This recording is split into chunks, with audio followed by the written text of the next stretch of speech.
Adolf Eichmann, most elusive of the major Nazi war criminals, will be tried in what some people call the trial of the century. אתה מודה שאתה שותף לרצח של מיליונים יהודים. Da blieb mir ja nichts anderes übrig, da musste ich gehorchen, was befohlen war.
אני פותח את הישיבה השישית של המשפט.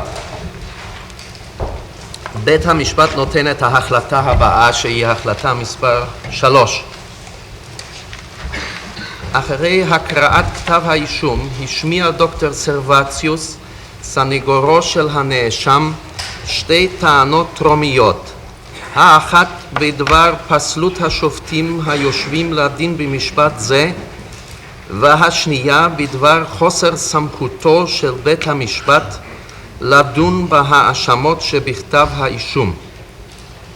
נדון בטענות אלה כסדרן וננמק את דברנו במה שנוגע לטענה הראשונה, ואילו בנוגע לשנייה נודיע בשלב זה רק את מסקנתנו בלי לנמקה לעת עתה. אשר לטענת הפסלות, אמר דוקטור סרבציוס שהנאשם חושש שמא לא יוכלו השופטים לדון במשפט זה ללא דעה קדומה. החשש מובע לא נגד אחד השופטים במיוחד, אלא נגד שלושתם, בהיותם בני העם היהודי ואזרחי מדינת ישראל. יש לחשוש, טוען הסניגור, שזכר השואה בה הושמדו מיליונים של בני עמם, אותה שואה המהווה את הרקע לפשעים שכתב האישום מייחסם לנאשם, תעביר את השופטים על דעתם השקולה ועל יכולתם לעשות משפט צדק.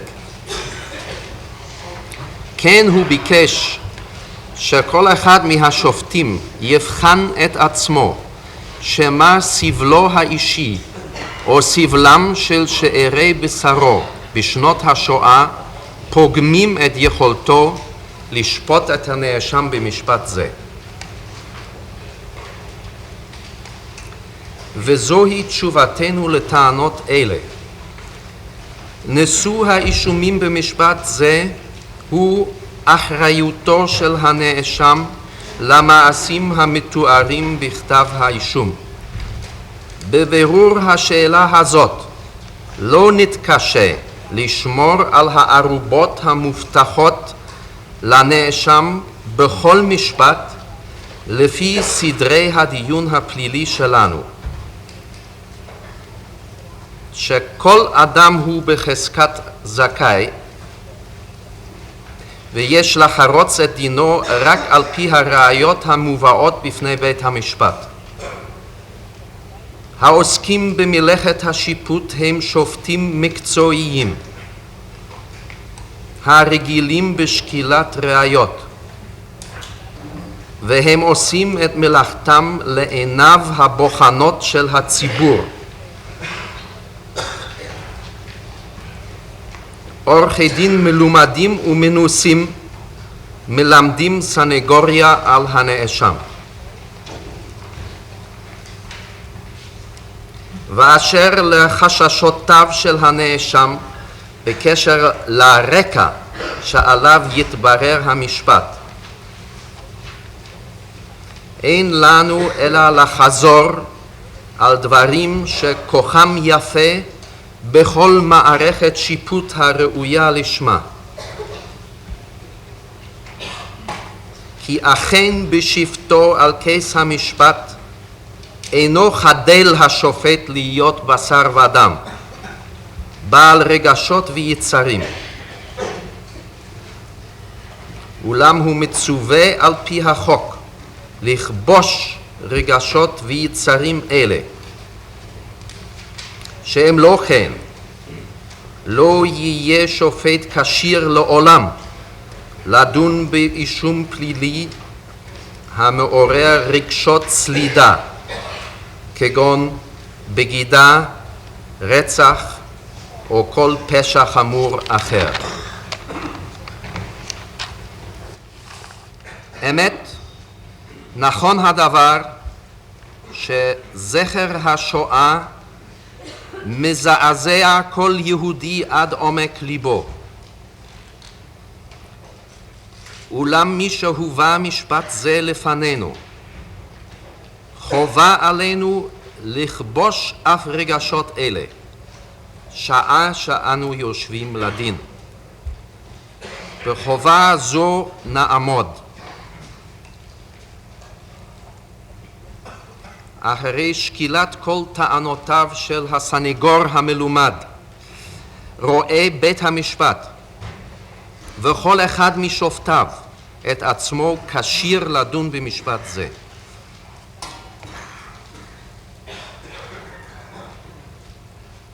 השגותיו של דוקטור סרבציוס על סמכותו של בית משפט זה הסתעפו לשני סעיפי משנה. ראשית, בקשר למסיבות הבאתו של הנאשם מחוץ לארץ. שנית, בקשר לתוקפו של החוק לעשיית דין בנאצים ובעוזריהם תש"י 1950, שעל פיו הואשם הנאשם.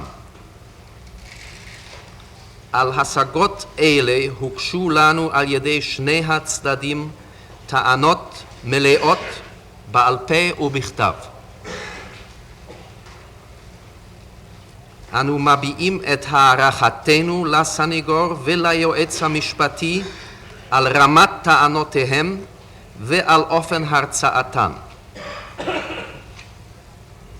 אחרי עיון מלא בטענות אלה, הגענו למסקנה שיש לדחות את השגות הסניגור.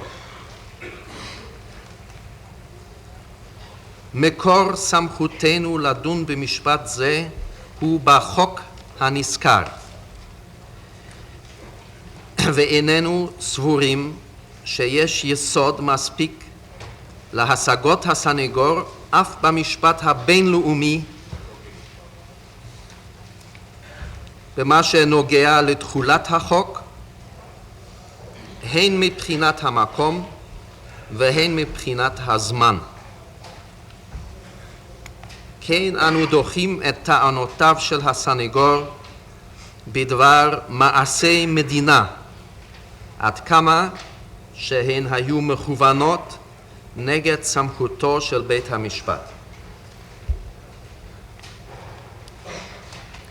ואשר לטענות בקשר למסיבות בהן הובא הנאשם למדינת ישראל, מאחר שמצאנו כי בית משפט זה מוסמך לשפוט את הנאשם, אין לפי החוק חשיבות לאופן הבאתו אל תחום סמכותו של בית משפט זה. ואף לא לשאלה אם הוא נעצר בחוץ לארץ על ידי שליחי השלטונות של מדינת ישראל, אם לאו.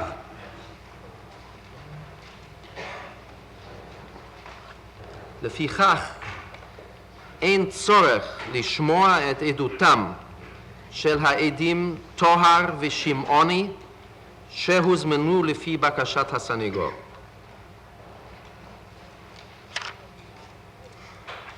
את נימוקי החלטתנו זו במה שנוגע לסמכות בית המשפט נפרט בפסק הדין במשפט זה.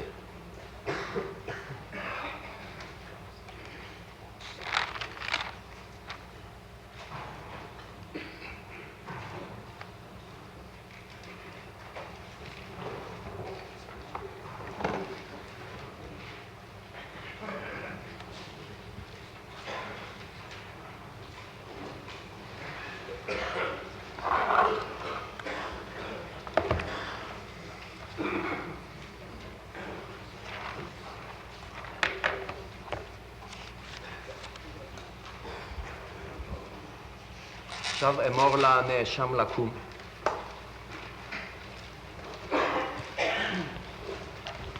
אמור לו שהוא יכול להוריד את האוזניות.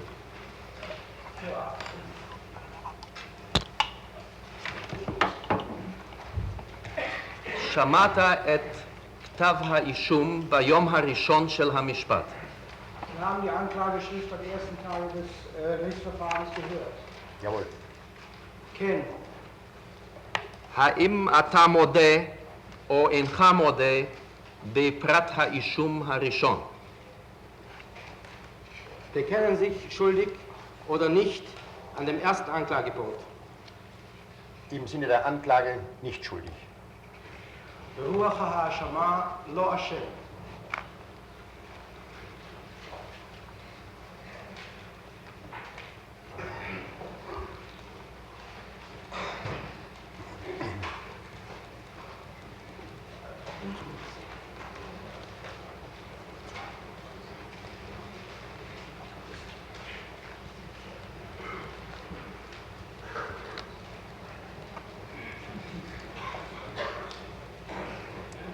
האם אתה מודה או אינך מודה בפרט האישום השני? Bekennen Sie sich zum zweiten Anklagepunkt schuldig oder nicht schuldig? Im Sinne der Anklage nicht schuldig. ברוח ההאשמה לא אשם.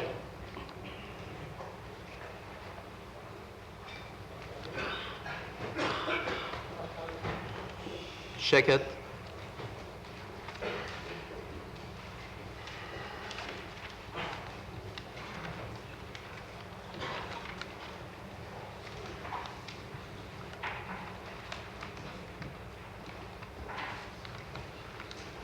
האם אתה מודה או אינך מודה בפרט האישום השלישי?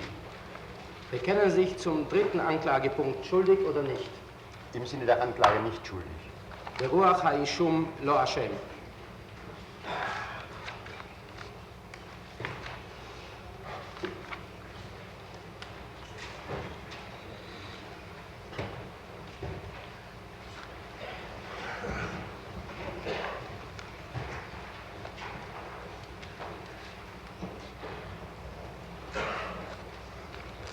האם אתה מודה או אינך מודה בקשר בפרט האישום הרביעי? Bekennen Sie sich zum vierten Anklagepunkt schuldig oder nicht schuldig? Im Sinne der Anklage nicht schuldig. ברוח האישום לא אשם.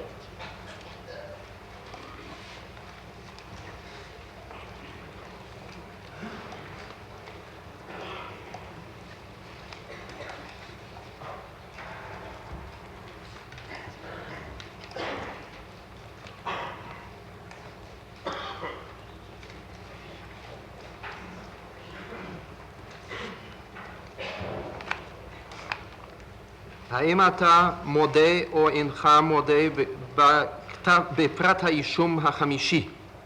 Bekennen Sie sich zum fünften Anklagepunkt schuldig oder nicht schuldig? Im Sinne der Anklage nicht schuldig. ברוח כתב האישום לא אשם.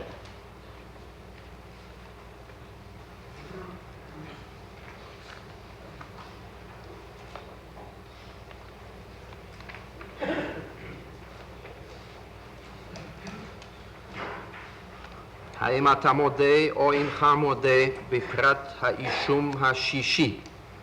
Bekennen Sie sich zum sechsten Anklagepunkt schuldig oder nicht schuldig? Im Sinne der Anklage nicht schuldig. ברוח כתב האישום לא אשם.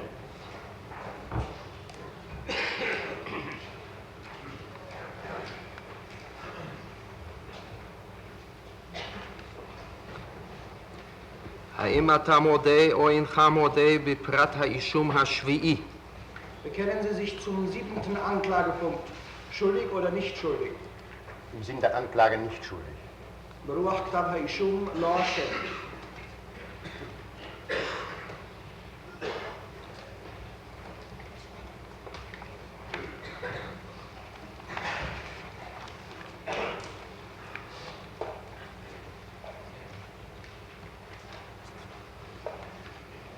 האם אתה מודה או אינך מודה בפרט האישום השמיני? Bekennen Sie sich zum achten Anklagepunkt schuldig oder nicht schuldig? Im Sinne der Anklage nicht schuldig.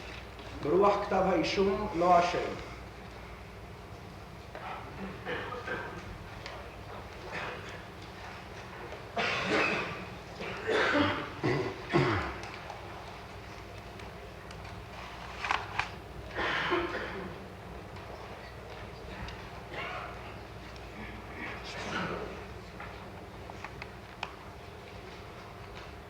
האם אתה מודה או אינך מודה בפרט האשמה, האישום התשיעי? Bekennen Sie sich zum 9. Anklagepunkt schuldig oder nicht schuldig? Im Sinne der Anklage nicht schuldig. ברוח כתב האישום לא אשם.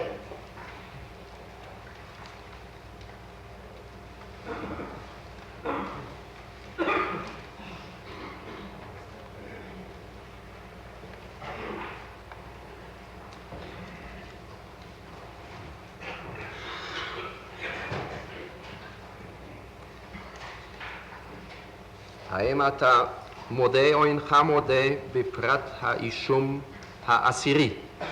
Bekennen sich zum 10. Anklagepunkt schuldig oder nicht schuldig? Im Sinne der Anklage nicht schuldig. ברוח האישום לא אשם.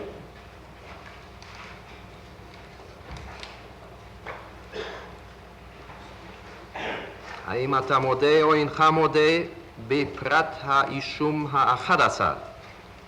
Bekennen sich zum 11. Anklagepunkt schuldig oder nicht schuldig? Im Sinne der Anklage nicht schuldig. ברוח האישום לא אשם.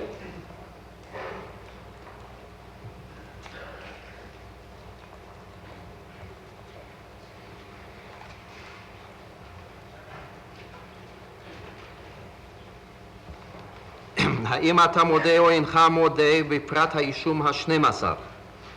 Bekennen sich zum 12. Anklagepunkt schuldig oder nicht schuldig? Im Sinne der Anklage nicht schuldig. ברוח האישום לא אשם.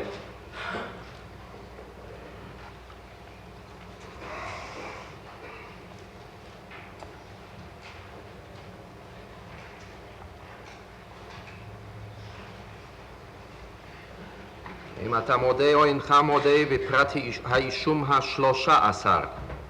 Bekennen sich zum 13. Anklagepunkt schuldig oder nicht schuldig? Im Sinne der Anklage nicht schuldig. ברוח האישום לא אשם.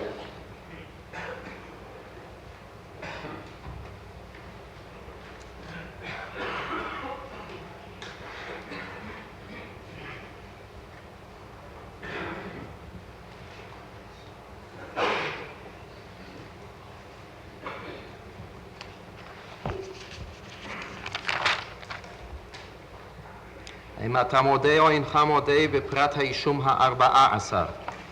Bekennen Sie sich zum 14. Anklagepunkt schuldig oder nicht schuldig? Im Sinne der Anklage nicht schuldig. ברוח האישום לא אשם.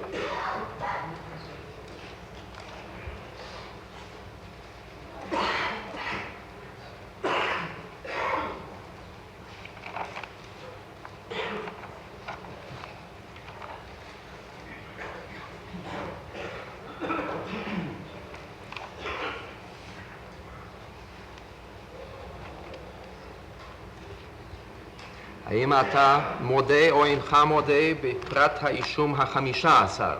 Bekennen sich zum 15. Anklagepunkt schuldig oder nicht schuldig? Im Sinne der Anklage nicht schuldig. ברוח האישום לא אשם.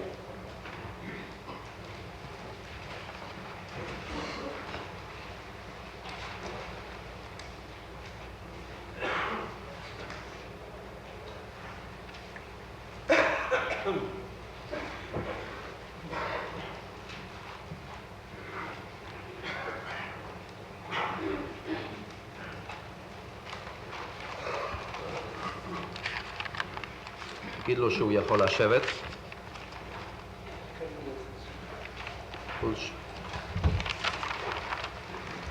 יכול שוב לשים את האוזניות אם הוא רוצה.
אני נותן החלטה שהיא החלטה מספר 4. אני מחליט שנאום הפתיחה של היועץ המשפטי יירשם בידי קצרנים לפי האמור בהחלטתי על רישום הפרוטוקול מיום י"ג בניסן תשכ"א 30 ביוני 61. בבקשה, אדוני היועץ המשפטי.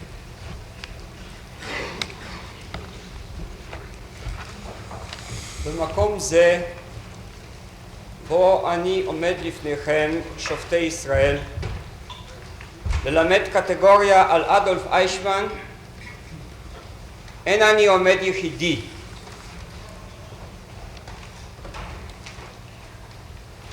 עמדי ניצבים כאן בשעה זו 6 מיליון קטגורים.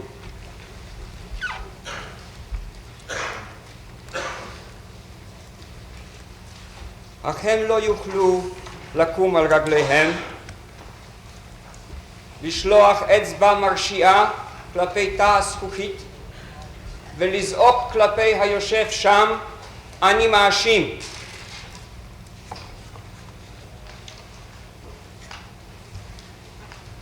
מפני שאפרם נערם בין גבעות אושוויץ ושדות טרבלינקה, נשטף בנהרות פולין, וקבריהם פזורים על פני אירופה, לאורכה ולרוחבה. דמם זועק, אך קולם לא יישמע.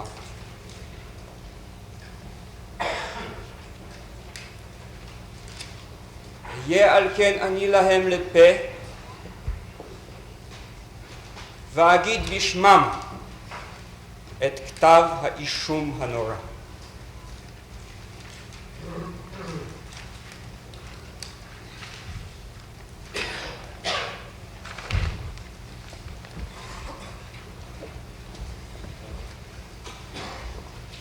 ספר דברי הימים של עם ישראל רווי סבל ודמעות.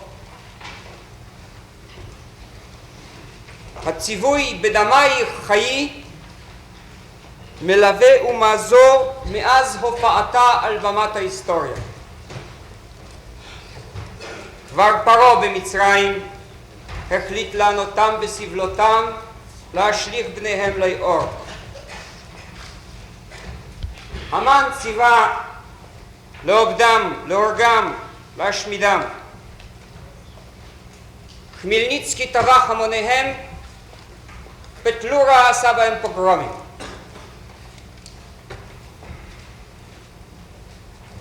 אך בכל הנתיב העקוב מדם של עם זה מאז היותו לגוי ועד היום לא קם אדם אשר עלה בידו לעולל את אשר עולל משטר הרשע של היטלר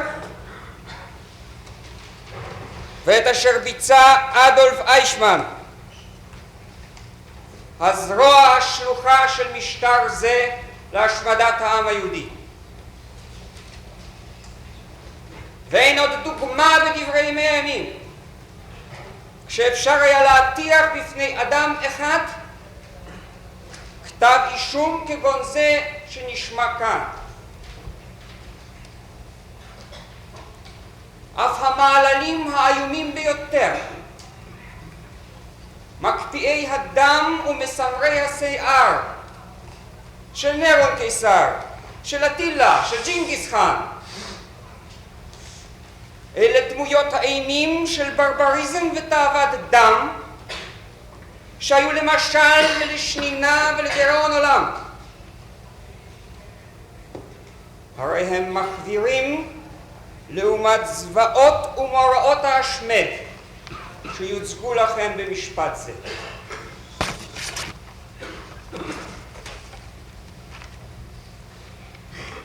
שחר דברי הימים היו דוגמאות למלחמות כליה, כאשר הסתער שבט על שבט להשמידו, כאשר בסערות מלחמה או בלהט קרבות נשחטו, נטבחו או הוגלו לאומים.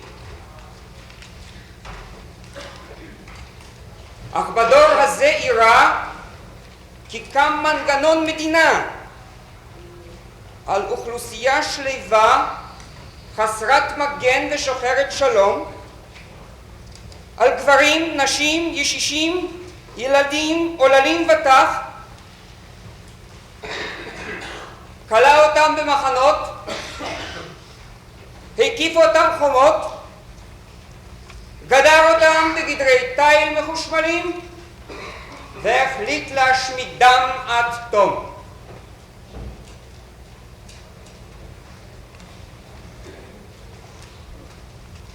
הרצח אינו תופעה חדשה עלי אדמות, והרי הוא ידוע למין האנושי מימי בראשית של קין והבל.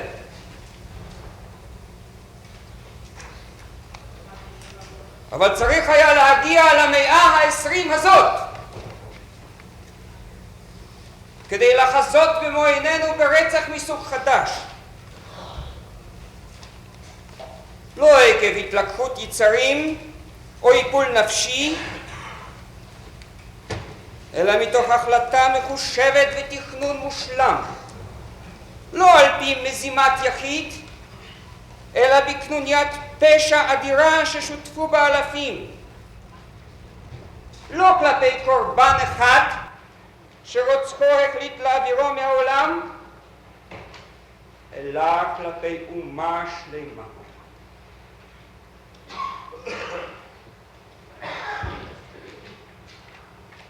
במשפט זה נפגוש גם רוצח מסוג חדש, זה המבצע את מלאכת הדמים מעבר שולחן הכתיבה שלו.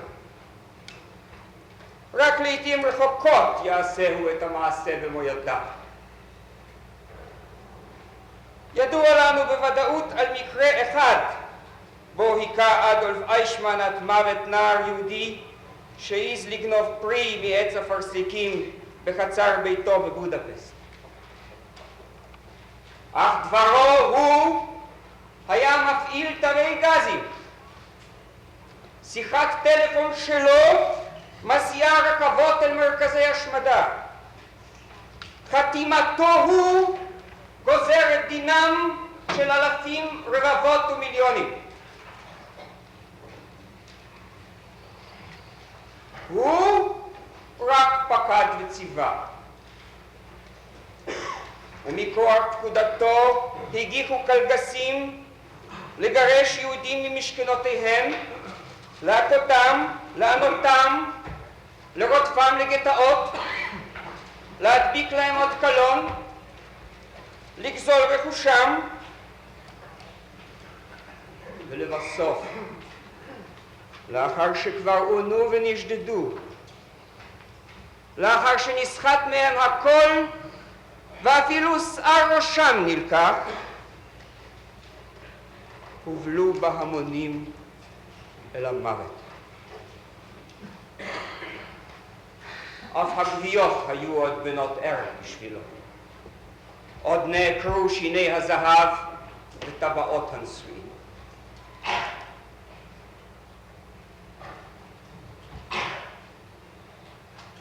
איישמן יתאר עצמו כאיסטניס. הוא איש הצווארון הלבן. בשבילו החלטת ההשמדה היא פיסת נייר שתוכנה טעון ביצוע. אך הוא האיש אשר תכנן, יזם, ארגן והורה שאחרים ישפכו את אוקיינוס הדם בכל דרכי הרצח, הגזל והעינויים. לפיכך דינו כאילו כרך הוא במו ידיו את עניבת החנק, כאילו רדף הוא במצלפות בגלב אל תוך משרפות הגז, או העמיד הוא בעצמו בירייה בעורף והפיל לבור הפתוח את כל אחד ואחד מן המיליונים שנטבחו. כך דינו בעיני החוק, כך דינו לפי כל מבחן של מוסר ומצפון.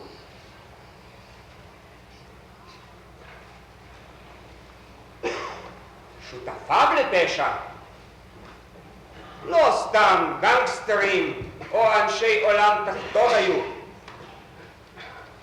מנהיגי אומה,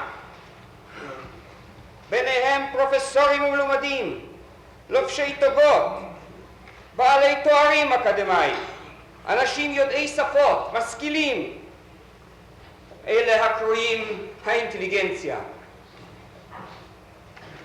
אנו נפגוש אותם, את הדוקטורים, עורכי הדין, המלומדים, הבנקאים, הכלכלנים, באותן מועצות בהן הוחלט להשמיד את ישראל, ובין המפקדים והמנצחים על מלאכת הרצח בכל גלגולי המורא והזוועות.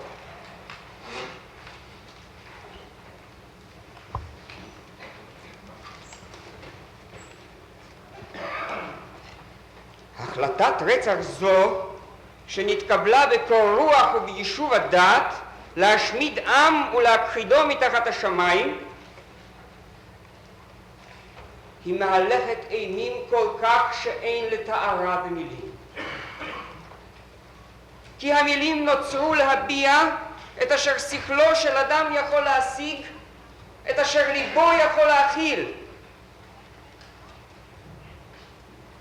ואילו כאן ידובר במעשים שהם מעל ומעבר לתפיסת האדם.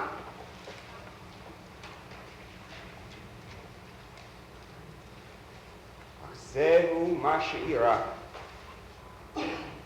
נחרץ דין מוות על מיליונים, לא על חטא שחטאו, לא על מעשה שעשו, אלא רק בגלל השתייכותם לעם היהודי.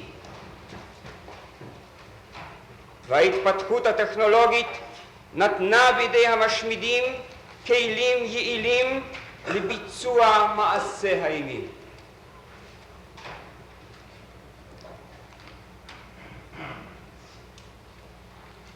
פשע חסר תקדים זה, שבוצע בידי איש אירופה בין המאה ה-20, הביא להגדרת מושג פלילי שכמוהו לא ידעה האנושות אף בתקופות החשוכות ביותר שלה.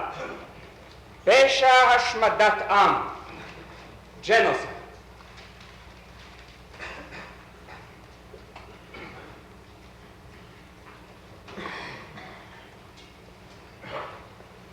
שברו של עם ישראל בדור הזה עמד לדיון באחדים מאותם משפטים שנתקיימו בעקבות מפלת גרמניה הנאצית במלחמת העולם השנייה, כאשר האנושות החליטה להפעיל אמצעי מגן גם על ידי עשיית דין והפעלת בתי משפט כדי לנסות להבטיח כי לא יחזרו עוד המלחמות ומוראותיהן שנתרחשו בימינו.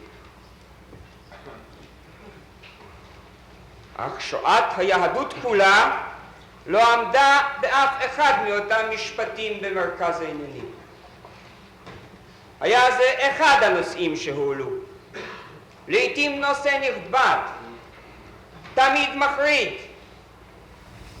אך מעולם לא מרכזי. כי הפושעים שם הואשמו בחטאים נגד בני עמים רבים ושונים. ורק איש אחד היה, שידו הייתה כמעט רק ביהודים, עיסוקו בהם ובכיליונם, חלקו במערכת משטר הרשע מוגבל אליהם. איש זה הוא אדולף אייכמן.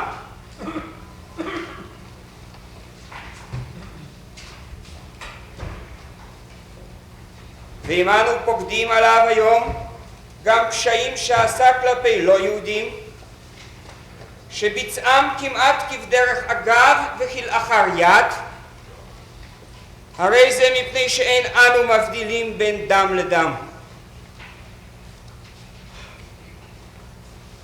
אך נזכור כי התפקיד שמילא הנאשם, שהוא ראה בו במשך שנים ייעוד ושליחות, אשר למענו פעל בדבקות ובמסירות אין קץ, היה השמדתם של היהודים.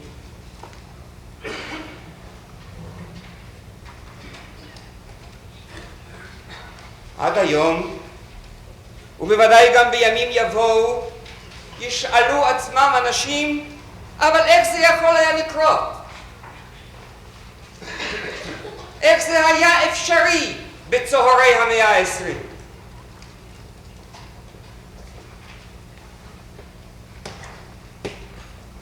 גם במשפטי נירנברג הציגו השופטים לעצמם אותה שאלה, בחנו מצדדים שונים, ניסחו ניסוחים מעניינים, אך קשה לומר שניתנה תשובה מלאה ומניחה את הדעת.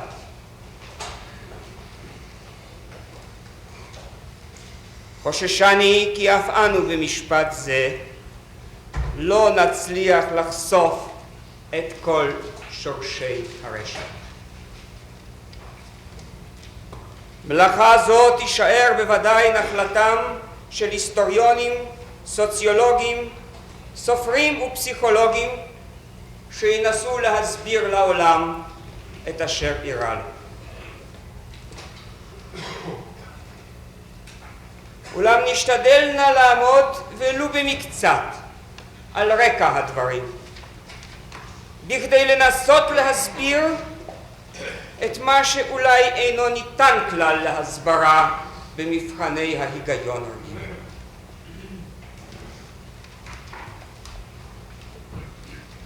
היטלר, משטרו ופשעיו לא היו תופעה מקרית. לא הייתה זו תאונה שאירעה עקב צירוף חד פעמי של נסיבות. ספק אם יש בכלל מקריות בהיסטוריה האנושית. הליכים היסטוריים הרי הם כרגיל פרי התפתחות מאורעות רבים, דוגמת הנחלים הזורמים כל אחד באפיקו עד התאחדם יחדיו לנהר גדול.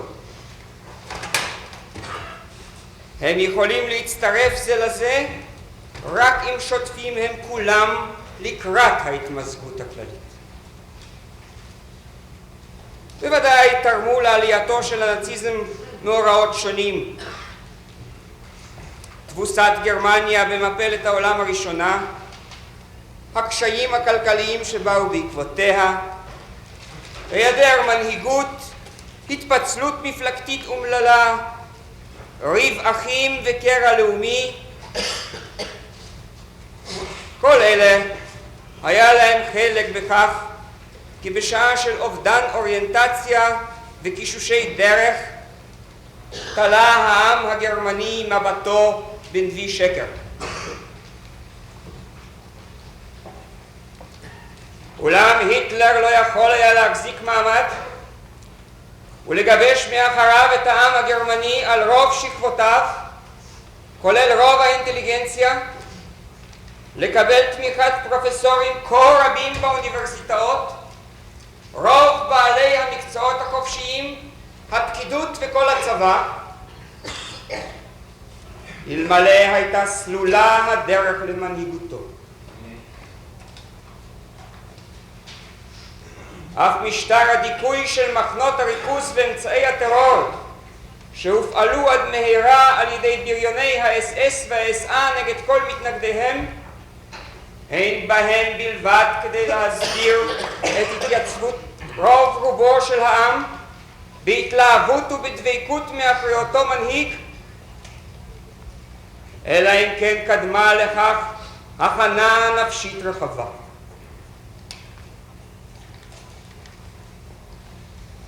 כשאנו קוראים היום את הצהרות אנשי המדע, הסופרים, העיתונאים ומעצבי דעת הקהל, כיצד הריעו לכבודו? כיצד נתנו לו מרצון תמיכה וגיבוי? כיצד קיבלו עליהם בדבקות ובששון עול מלכותו? ובתוך זה רבים רבים שלא נמנו לפני כן על מחנה חסידיו, ועל כורחנו נגיע למסקנה כי רוב העם היה מוכן ומזומן להכתירו כמנהיג.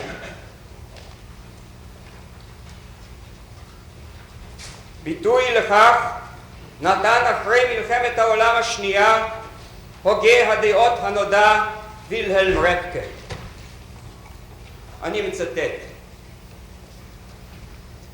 היו היטלרים בכל מקום ובכל עת, אך חרפת גרמניה היא כי דמות עלובה זו יכלה לעלות להיות מנהיגת המדינה. למען יוכל לנבוט צריך היה זרע הנאציזם למצוא קרקע פורה. קרקע כזה נמצא ברייך הגרמני ובעמו, כפי שהיו אז בהתפתחותם הפוליטית, הרוחנית, הכלכלית והחברתית. עד כאן פרופסור.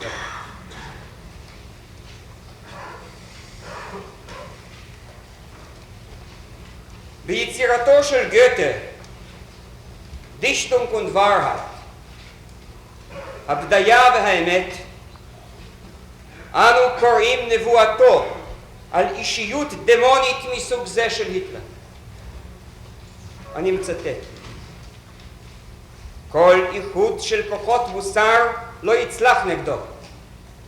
לשווא ינסו אנשים נאורים לבזותו או לחשוף פרצופו כרמאי וגונב דעת. ההמונים נמשכים אליו. עד כאן. אולם ספק אם במקרה זה רוב הנאורים אפילו ניסו לעשות כן. פרופסור יוליוס אבינגהאוס כתב אחרי המלחמה, אני מצטט: האוניברסיטאות של גרמניה לא יצאו כשעוד אפשר היה לעשות כן, להתנגד בגלוי ובכל כוחם להריסת המדע והמדינה הדמוקרטית. עד כאן. והרי דוגמה: סופר ומבקר אומנותי שכינויו הספרותי וולפגנג בריגה כתב רשימה שאני שומע את הקול הזה. הדברים נכתבו בשנת 1937 לגבי נאומיו של היטלר, אותם גילויים צרכניים היסטריים של התנשאות, שנאה ונקם. ואלה דבריו של הסופר: בשנים האחרונות הייתה לי אותה חוויה כששמעתי את הקול הזה. תמיד הרגשתי שהקול פונה אליי במישרין.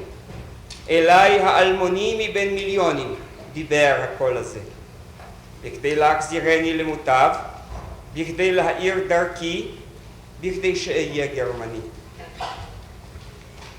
והקול הזה מצא דרכו המסתורית לתוך תוכי. הוא עקר בריחים מאחריהם כלואה אמונתי האחרונה. הוא פרץ את דלתות הפנים. הוא היטיף באש לבבו את כל הספקות. הוא דיכא בי את הכלב מוג הלב ועורר את הגיבור לפעולו.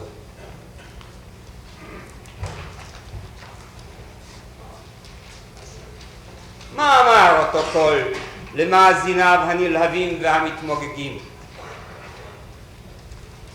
הוא דיבר על פולחן של שנאה וכוח, על שליחותה של גרמניה הנאצית לשלוט בעמים ובארצות.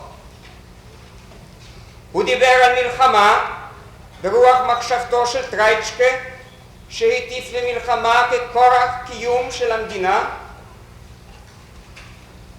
הוא דיבר על עליונות הגזע הארי, זה גזע האדונים העליון שייעודו לשלוט בכל נקודי הדרגה, שישליט את הסדר החדש בעולם. וכך כתב בספרו הפרוגרמטי מיין קאמפף. אני מצטט: כל תרבות האדם, כל הישגי האומנות, המדע והטכנולוגיה שאנו רואים לפנינו הם יצירתו הבלעדית כמעט של איש הגזע הארי. עובדה זו מוליכה למסקנה הסבירה כי איש זה בלבד מייצג את הקרוי אדם. הוא הפרומטאוס של המין האנושי, אשר ממצחו נוצץ ברק הגאוניות, שהאיר מדי פעם באור הידע את ליל המסתורין הרוגע, והצעיד את האדם לקראת השתלטות על שאר יצורי טבע. אין זה מקרה שהאדם הארי הוליד את התרבויות הראשונות, כי בכל מפגשיו עם נחותי דרגה הוא הכניעם וכפפם לרצונו. כל עוד קיים ללא רחם את יחס אדנותו, הוא נשאר אדון ושומר התרבות. מי שהתיר הארי לעמים שהכניע לגדול ולהגיע לדרגתו, הרס את המחיצה בין האדון לבין המשרת. ומעל לכל, אסור היה לו לאבד טהרת דמו. כשוויתר על טהרת הדם, גורש מגן העדן שכבש לעצמו, שקע בתערובת גזעית, ואיבד את כושר יצירתו התרבותית. עד כאן. היטלר שלל קיומו של בסיס משותף לכל יצורי אנוש. לפי תורתו אין עוד התחייבות הדדית בין אדם לחברו. במקום הציווי ואהבת לרעך כמוך, בא הציווי תדביר מי שאינו כמוך. במקום עקרון אחוות האדם, בא עקרון התנשאות הגזע.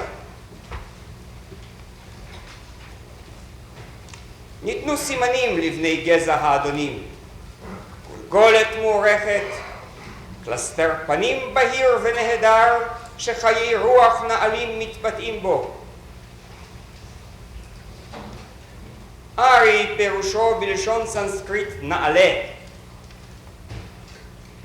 הארים הם ממוצא אינדו-גרמני, המשובחים בהם הטאוטונים והעידית הנבחרת הגרמנית. הם ורק הם צריכים לשלוט בעולם ביד ברזל, אך אסור להם להתעמה במגע עם בני גזעים אחרים. טהרת הגזע והשמירה מפני זיהומו הייתה יסוד מוסד במדיניותם.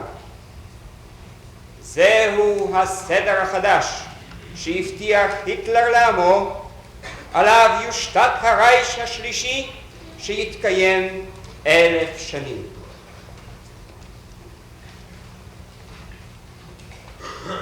רק מי שדמו ארי ראוי להיות אזרח המדינה, כך נקבע בחוקי נירנברג. אותו חוק להגנת הדם הגרמני והכבוד הגרמני פתח במבוא בלשון זו: היותנו חדורי הכרה שטהרת הדם הגרמני חשובה באופן מהותי להמשך קיומו של העם הגרמני, ושיכורי החלטה איתנה לבצר ביטחונו של הלאום הגרמני לנצח, קיבל הרייכסטאג את החוק דלהלן. עד כאן. ומפה ואילך החל מסע הסילופים.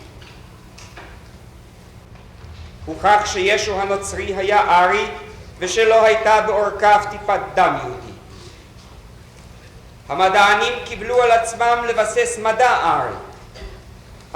הפיזיקאי פרופסור פיליפ לנארד, בעל פרס נובל, קיבל על עצמו לקיים פיזיקה גרמנית, כפי שאמר, בניגוד למדע היהודי המיוצג על ידי איינשטיין.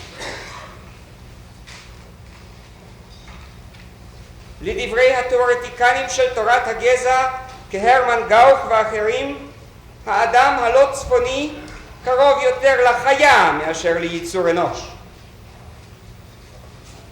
בעלי תורת הגזע יצרו את המושג תת אדם, אונטרמנש, לגבי מי שאינו ארי. לעמים הנורדים בלבד כושר המנהיגות, כך הורה הפרופסור ולנטין מילר. בגרמניה הנאצית קמו מכונים לחקר הגזע ולסימון הפירמידה של עליונות הגזעים. היהודים מצאו עצמם בתחתית הלוח, נחותים מהם רק הצוענים והכושים.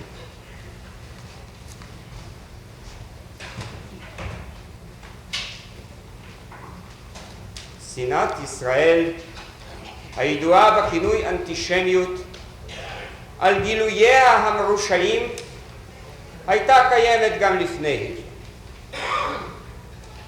מקורה ושורשיה באסון הפזורה היהודית, בבורות, בדעות קדומות, באמונות תפלות ובקנאה.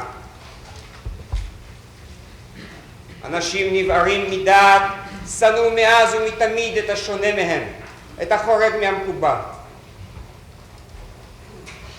אך הנאצים הפכו את האנטישמיות לתורה של שנאה, שראשיתה איבה וסופה רצח. הייתה זו התפתחות סטיחית.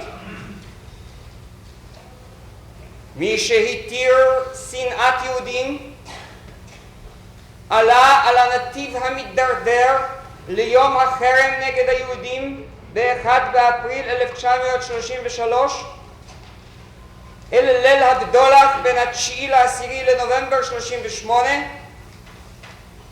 ואל החלטת ההשמדה הפיזית ב-31 ליולי 1941. זאת הייתה הדיאלקטיקה של המאורעות, שכל אחד מהם השתלשל מקודמו, וכל אחד גרר את הבא אחריו. דרך האנטישמיות הובילה אל פתחה של אושוויץ.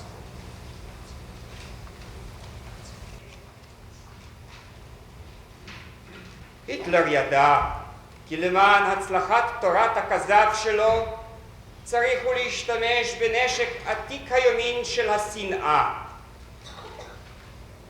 נחוץ היה להציג בפני העם הגרמני אובייקט שאפשר לייחס לו כל דבר מאוס ובזוי, שראוי לתאוו, שהוא האנטיתזה המוחלטת של האדם הארי הנאצי, שקיומו ופועלו יוצגו כעילת כל התקלות והקשיים שהמדינה נתקלת בהם. האובייקט הזה היה היהודי. היטלר שנא גם אחרים. המרקסיסטים והקומוניסטים היו מטרות קבע להתקפות החימה שלו. אך ההבדל היה בכך שהללו יכלו לקנות עולמם אצלו על ידי כך שפנו עורף לאמונתם הקודמת ושמצאו דרכם אל חיק הנציונל סוציאליזם. היהודי היה השעיר לעזאזל הנצחי שלא היה לו כל מוצא ושלא יכול היה לחמוק מסערת האיבה.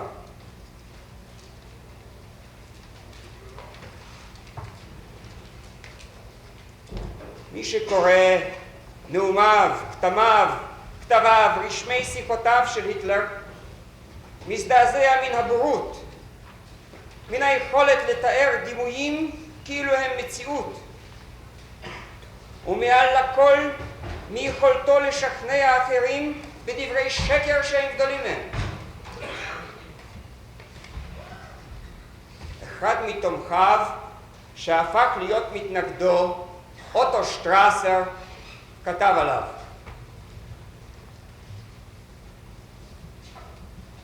נשאלתי פעמים רבות מה הסוד של כוחו העצום של היטלר כנואם. אני יכול לייחס זאת רק לאינטואיציה הבלתי רגילה שלו, היודעת תמיד לקבוע ללא טעות את הליקויים בהם לוקים שומעיו.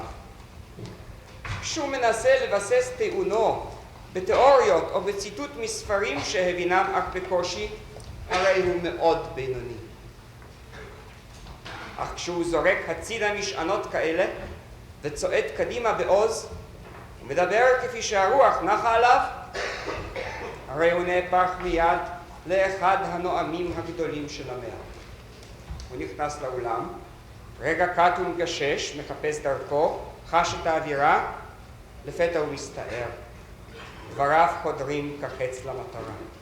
הוא חושף כל נגע במקום הרגיש ביותר, משחרר את התת מודע של ההמון, מבטא את תקוותיו הכמוסות, ומשמיע באוזניו מה שהוא רוצה לשמוע. והיטלר אמנם שחרר את שנאת ישראל מן התת מודע בו הייתה חבויה בנשמתם של חוגים רחבים בעם הגרמני, הגביר ודרבן אותה. את החיידק של שנאת ישראל שהיה מצוי שם זרע על קרקע מזון והפכו למגיפה. מבחינה של מדיניות פנים של גרמניה הנאצית היה היהודי אובייקט נוח לשנאה, כי היה חסר מגן, וכשרדפו אותו החשה העולם החיצוני והסתפק בתגובות מלל שאין פגיעתן חמורה. היהודי הוצג כתומך בקומוניזם ולפיכך כאויב הלאום הגרמני. באותה נשימה הוצג היהודי כקפיטליסט ולפיכך כאויב מעמד העובדים. הנציונל סוציאליזם מצא לו כאן את אובייקט השנאה לשתי האנפין של שמו, וקבע את היהודי כמטרה לאיבה לאומית ולזעם מעמדי כאחד.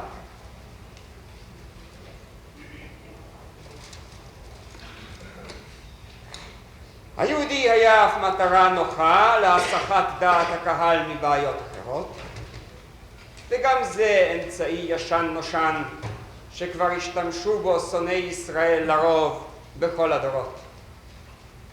על כך עתיד לומר הנאשם, אני מצטט אותו. השאלה היהודית הייתה תמרון השכר רצוי בכדי להטות את תשומת הלב לקשיים אחרים.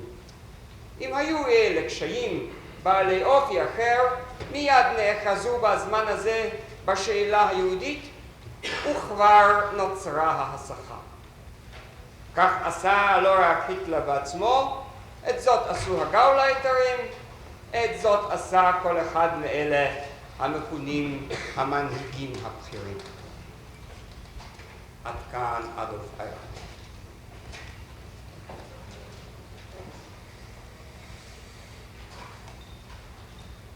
עולם נבוך ומוכה בסנוורים לא הזדעזע ממסע זה של איבה ושלילת זכויות אדם, לא הבין כי רדיפת היהודים הרי היא ראשית ההסתערות על תבל ומלואה. מי שקבע המנון רשמי בו נאמר wenn Judenblut vom Messer spritzt, dann geht's nochmal so gut, כאשר דם היהודים ייטז מהסכין, רק אז ייטב כפליים,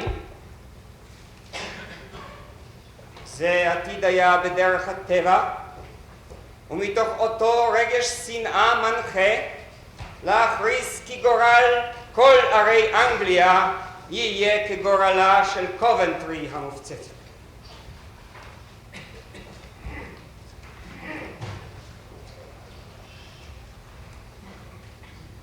אין להתעלם מכך שהיו בגרמניה רבבות אנשי מדע ותמורה, מדינאים וסופרים וסתם פשוטי עם, שהעיזו לעזור ליהודים, להרים ראש נגד משטר הרשע ואף להתקומם נגדו, וביניהם בעלי שמות מפורסמים במדע ובתרבות הגרמנית.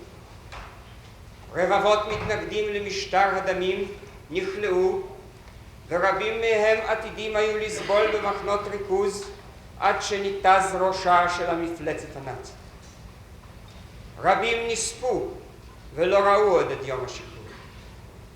נכלאו ונאסרו מאות אנשי כמורה. היו אף מקרים של גילויי גבורה אישית, כאותו כומר שנשלח על ידי אייכמן למחנה ריכוז על התערבותו הגלויה לטובת היהודים. היו גרמנים שהסתירו יהודים, שהתחלקו עמהם בתלושי מזון, שתוך סיכון עצמי עזרו ליהודים להתחבא או להשיג מסמכים ארמיים. היו אחרים שקיימו מחתרת אנטי-היטלרית. בזמן המלחמה נמצאו אפילו גרמנים שמחו בפני היטלר על החרפה שהגסטאפו מביאה לעם הגרמני במעשה חיות הטרף, כפי שכינו את מעשי ההשמדה של היהדות.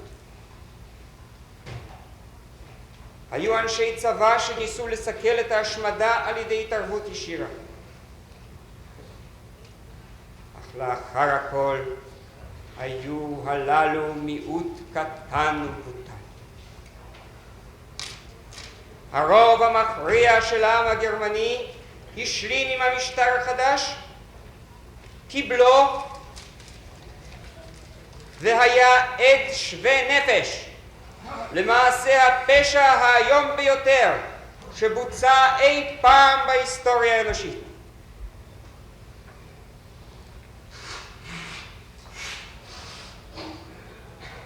וכאשר שרף גבלס, שר התעמולה הנאצי, בפומבי ובגלוי, את יצירות אנשי הרוח היהודים והלא יהודים, כגון של היינריש היינה, תומאס מן, וסרמן, איינשטיין, פרויד, אפטון סינקלר, אייג'י ווילס, זולה, הבלוק אלס, ועשרות אחרים, בהיותם מנוגדים לרוח הגרמנית, הוא הכריז: נשמת העם הגרמני תוכל עתה לבטא עצמה מחדש.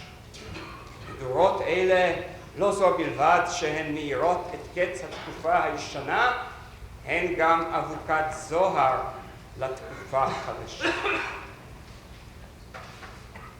עד כאן גבלס. לרובם של משכילי גרמניה הנאצית מוכן היה להתחמם לאורן של אותן מדורות ולקבל כמצפן רוחני את ברק הכזב שעלה מהם. גרמניה הנאצית הפכה לגיא חיזיון של מסע אנטי-יהודי מכוון ומדורבן על ידי יצרי שנאה והסתה בהמיים.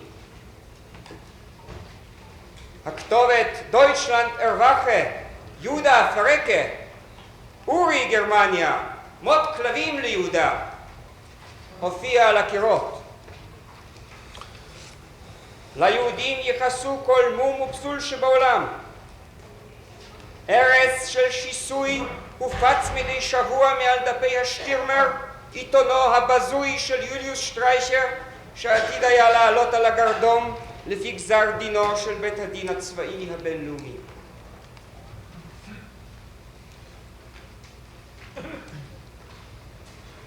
ובכדי להמאיס את היהודי צריך להתרחק מיצירתו. לשם כך ביזו והשפילו הנאצים את פאר יצירת היהדות בכל הדורות, את התנ"ך.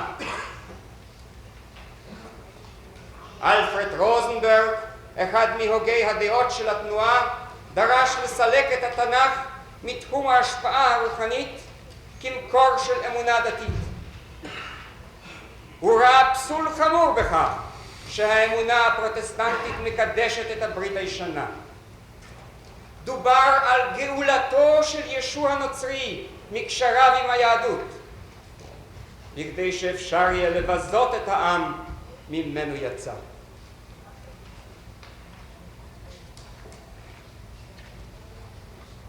הפרוטוקולים של זקני ציון זה הזיוף המתאר את הקשר היהודי להשתלטות על העולם, שכבר הוקע והוכח כעלילה שפלה, פעולה שוב כאמצעי תעמולתי רב ערך, הופץ ונלמד ברבים. גם עלילת הדם הנמבזה, שכבר נידו האפיפיורים ומלכים, הועלתה מחדש בכל זוועותיה. היא עתידה אחר כך להופיע בגלגול ציני חסר תקדים, כאשר ב-19 למאי 1943, בעיצומה של המלחמה, שלח ראש האס-אס, הרייכספירר היינריך הימלר, למפקדו של אייכמן, ראש משרד הביטחון הראשי קלטנברונר, מאות תופסים מהספר הרצח לצורכי דת, וביקשו להפיץ את הספר בין העוסקים בענייני יהודים. הוא ציווה לפעול להפצת עלילת הדם ברומניה, הונגריה ובולגריה, וכדי שאפשר יהיה להניע ממשלותיהן לגרש את היהודים, כאשר אלה היססו עוד לתת ידם למלאכת הרצח.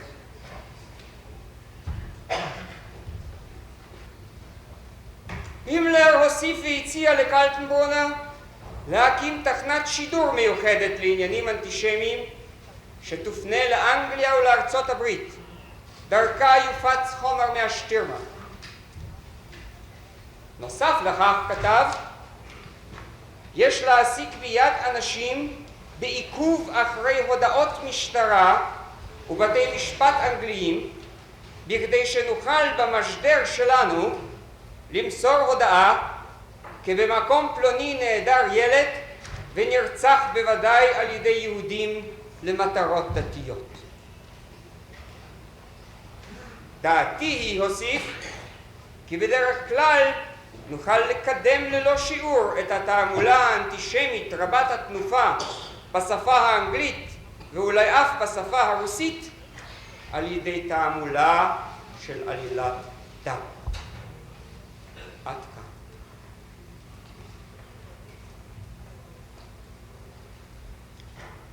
אך נחזור נא למאורעות לפי סדר התרחשותם. ביום 30 לינואר 1933 הסגיר הינדנבורג את שלטון גרמניה בידי היטלר. הידע אותו ישיש את אשר עולל אז לעמו ולעולם? אחרי שהשביע את חברי הממשלה החדשה אמר להם, ועתה רבותיי, בעזרת האל קדימה. ואכן צעדה גרמניה קדימה לקראת המלחמה, הזוועות והחרפה.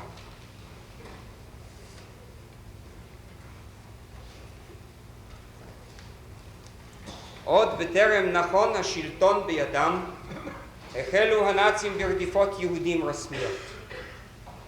ב-1 באפריל 1933, ומלאו אז רק חודשיים לעלייתם לשלטון, ארגנו את יום החרם, שמטרתו הייתה לסמל את המטרה לעקור ולסלק את היהודים מהרייך הגרמני. יהודים הוכו, נכלאו במחנות ריכוז, ללקוחות ערים נאסרה הכניסה לבתי עסק יהודים. אז כתב רוברט ולץ' את מאמרו הבלתי נשכח ביידיש רונדשאו ביטאונה של ציונות גרמניה, שאו בגאון את הטלאי הצהוב. אך גם ולץ' לא יכול היה לחזות מראש כי עתיד היה הטלאי הצהוב להפך לסימן היכר שיוטל כעבור מספר שנים על כל היהודים בארצות הממשל הנאצי לשם איתורם ולשם הכנתם למרחץ הדמים.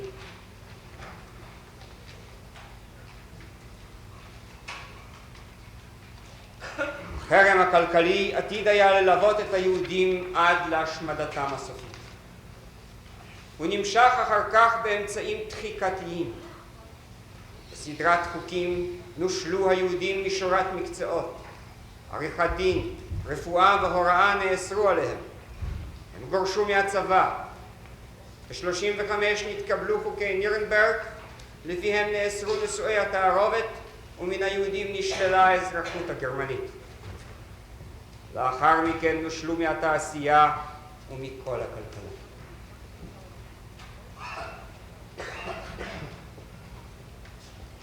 כאשר צלח בידם חפצם של הנאצים להשתמש באנטישמיות כאמצעי חשוב להשתלטות על גרמניה גופה, תכננו להשתמש באותו ארס שנאה ואיבה כמלט מלכד לצוררי ישראל בעולם כולו, בכדי לפורר, למוטט בעזרתם את ההתנגדות להשתלטותה של גרמניה הנאצית.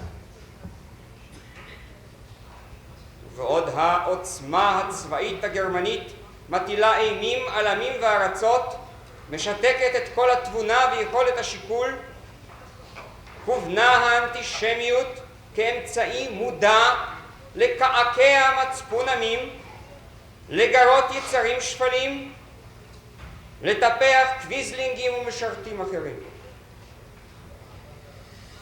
היהודי תואר בפרסומים רשמיים של המפלגה והרייך הגרמני כסכנה לשלום העולם, והוצעה ברית חובקת עמים נגד יהודה, ein Völkerbund gegen יהודה.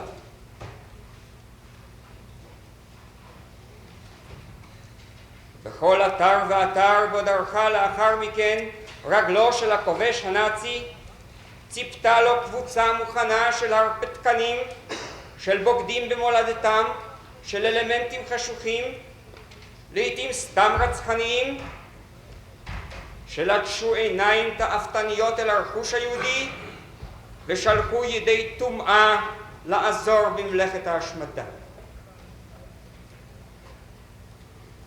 גרמניה הנאצית נשאה עימה לכל מקום אליו הגיעו גייסותיה את דיכוי רוחו של האדם ואת ליבוי השנאה ליהודים. האנטישמיות הפכה מצרך מובהק לייצוא שנזרע בכל מקום ופותח על ידי שגרירים ונציגים גרמניים בארצות חוץ. נראה בבית המשפט כיצד השתמשו הנאצים בליבוי מודע של איבה ושטנה כלפי היהודים לשם גיבוש מפלגות פשיסטיות בארצות השונות, למען להקל על חתירתם תחת עצמאות עמים ומדינות, לשם הכנת הגיס החמישי שעמד להם בארצות כיבושיהם. גיס חמישי זה היה תמיד אנטישמי, והוכן וגודל על השנאה ליהודים. קבלת תורת הנאצים ואנטישמיות מטופחת ומודעת הפכו למושגים זהים בכל קשת הפעולה של הרייך. בנציונל זמלינג מפלגתו של קוויזלינג בנורווגיה, ה-NSB של מוסרד בהולנד, הקרואה דה פה בצרפת, תנועתו של דה גרל בבלגיה, מפלגת לינקה בסלובקיה, האוסטשה של פאבליץ' בקרואטיה, משמר הברזל ברומניה, צלב החץ של סלשי בהונגריה, האוקראינסקה פובסטיינסקיה ארמיה באוקראינה, הפרטונקרוסט הלטבי, הדנס הביילורוסי ואחרים. כולם פשיסטים, כולם דיקטטורים, כולם אנטישמים.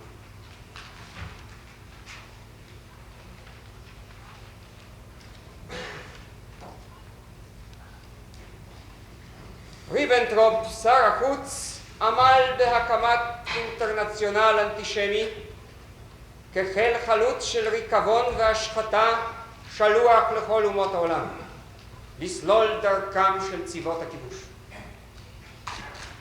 האנטישמיות הייתה בידי הנאצים נשק יעיל ונושא מוות, כמו תותחיהם, מפציציהם, סוללותיהם ושאר כלי המשחית השונים שהפעילו נגד עמים וארצות. אך בעוד שלבסוף נשבר גאונה הצבאי של גרמניה, נדן כל התותחים, הופלו המפציצים, הוטבעו הצוללות. הנה האנטישמיות שהופצה בעולם עודנה קיימת, מגדלת ספיחים, ולעיתים אף מרימה ראשה המפלצתי מחדש, ונאמניה יוצאים בלילות לצייר צלבי קרס על קירות הבתים.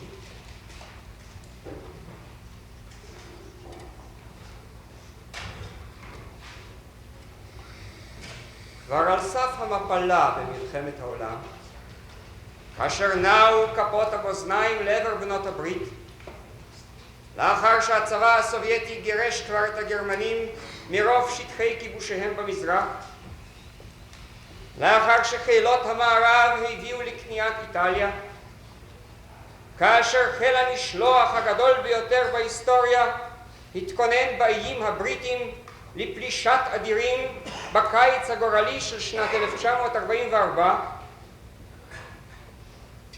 לאחר שערי גרמניה הפכו בחלקן לטילי חרבות, כינס משרד החוץ הגרמני באפריל אותה שנה את הדיפלומטים שלו בבירות אירופה לטכס עצה כיצד להגביר את שנאת ישראל בעולם. השגריר שלייר דיווח שם לנאספים על התקדמות שנאת ישראל באנגליה ובארצות הברית, התווה את קווי הפעולה לעתיד, ציין כי הפצת האנטישמיות היא אחת ממטרות המלחמה של גרמניה הנאצית, הודיע כי השמדת יהודי המזרח שללה כבר מהיהדות את הרזרבות הביולוגיות שלה, אף שהיהדות עודנה קיימת בברית המועצות, באנגליה ובארצות הברית. ובדברי הסיכום נאמר, אני מצטט, לא רק בגרמניה, אלא גם בעולם כולו, מוכרחה בעיית היהודים למצוא את פתרונה.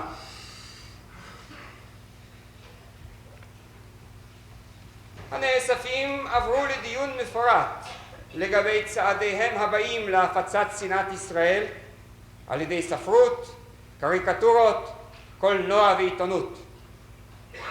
לכל מדינה הותאמו דרכי הפעולה לפי מסיבותיה. לסלובקים צריך לומר כי היהודים זהים עם רוסיה הבולשביסטית, ולעומת הרעיון הפן-סלאבי יש להציג שם את האידאל הפן-אנטישמי. בטורקיה יש להפיץ את הפרוטוקולים של זקני ציון. כלפי אנגליה וארצות הברית יופעלו גלי האתר בתעמולת רדיו מחודשת. בצרפת תורחב פעולת האינסטיטוט האנטי-יהודי ותערוכותיו. לשוויץ תשלחנה חוברות הסברה. לאיטלקים יסופר כי היהודים עוסקים בשוק שחור. לשוודים יש לכוון גלויות בהן בדיחות אנטי-יהודיות. כך ניסו הנאצים למלא על ידי האנטישמיות את אשר לא עלה בידיהם להשיג בכוח הנשק.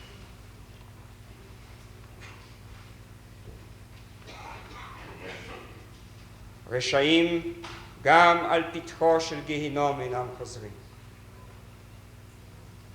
באפריל 1945, בשעת פרפורי גסיסה, כשהתותחים הסובייטיים רעמו בחוצות ברלין, כאשר היטלר ישב כלוא במרתף הרייכסקנצלאי, כשעולמו חרב וארצו מוכה, על גוויותיהם של כ6 מיליון יהודים, כתב הפירר את צוואתו הפוליטית. הוא ציווה לעמו איבת נצח ליהודים וסיים. ומעל לכל הריני מחייב את מנהיגי העם ואלה הכפופים להם לקיים בהקפדה את חוקי הגזע ולהתנגד ללא רחם ליהדות הבינלאומית, זו מרעילת כל העמים. גם מבעד לקברו ניסה עוד היטלר לזרוע את זרע המשטמה והכיליון לעם ישראל.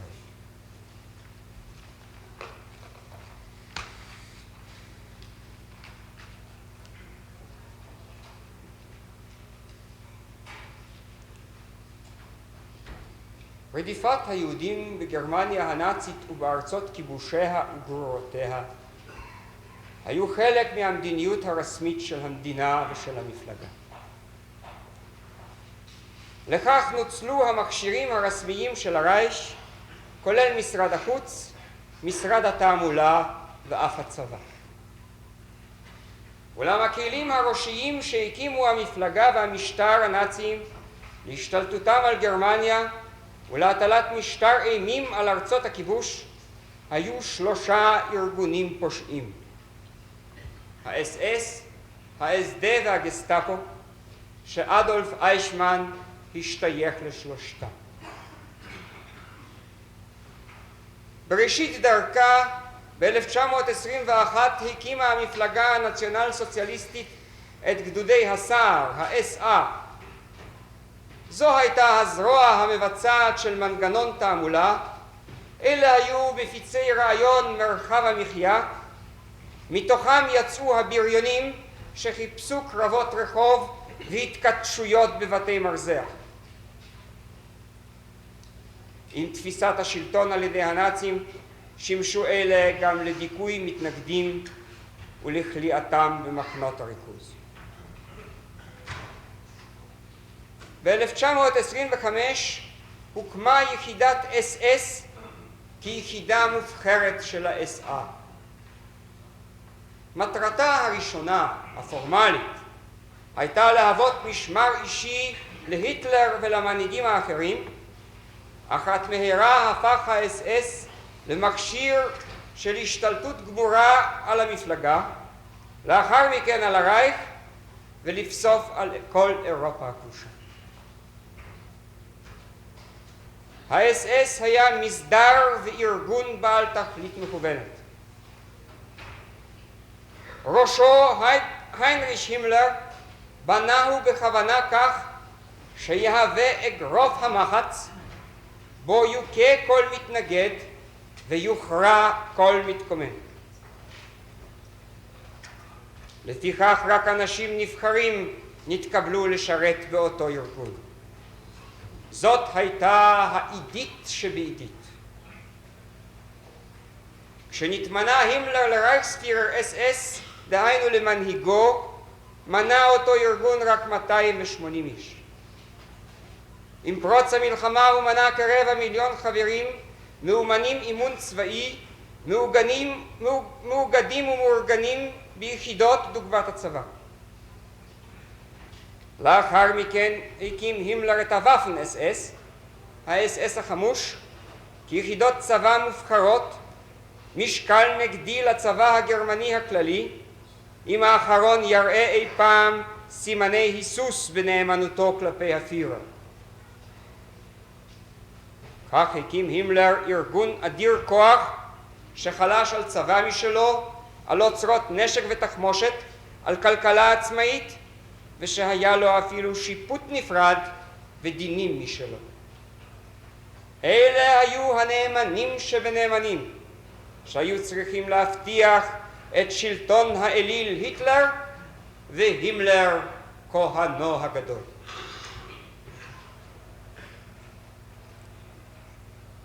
הסיטרא אחרא הנאצית בנתה לה את אמצעי הממשל בעורמה שטנית וביסודיות.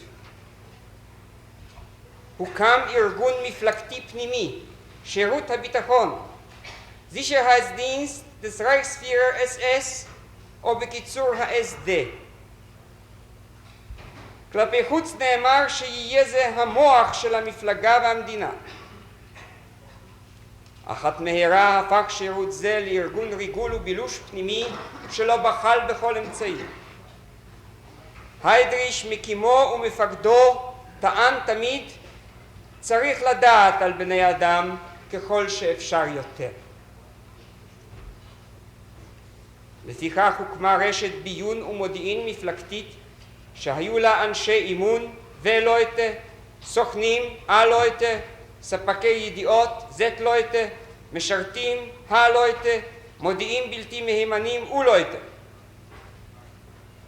כל ידיעה מחיי הכלכלה, החברה, המדיניות, ובעיקר מהחיים הפרטיים של אנשים, נתקבלה בברכה. היידריש רצה לדעת כל פרט על אנשי המפלגה ומתנגדיהם, כל הנוגע לאופיים וחולשותיהם, תחביביהם, הרגלי חייהם, השערוריות בהן היו מעורבים, שוקותיהם האישיות, חיי האהבים שלהם, המקומות בהם הם נוהגים לבקר, הוצאותיהם והכנסותיהם של מפעלים, תנועות פקדונות בבנקים. ואחת, כל דבר שאפשר לנצלו כך או אחרת נגד איש או מוסד, שאפשר לאיים בו, שאפשר להשתמש בו כאמצעי סחטנות. כל זה נרשם בקפדנות וביסודיות בתיקייה אישית עצומה, שספקיה היו כ100,000 סוכנים, בלשים ומלשינים קבועים. דבר לא נעלם מעיניה של ה-SD על כל חייהם האינטימיים ביותר של מנהיגי הרייך, ולאחר מכן של ראשיה ומנהיגיה של אירופה כולה. ברור כי מכשיר זה הפך מהרה לכלי רב כוח.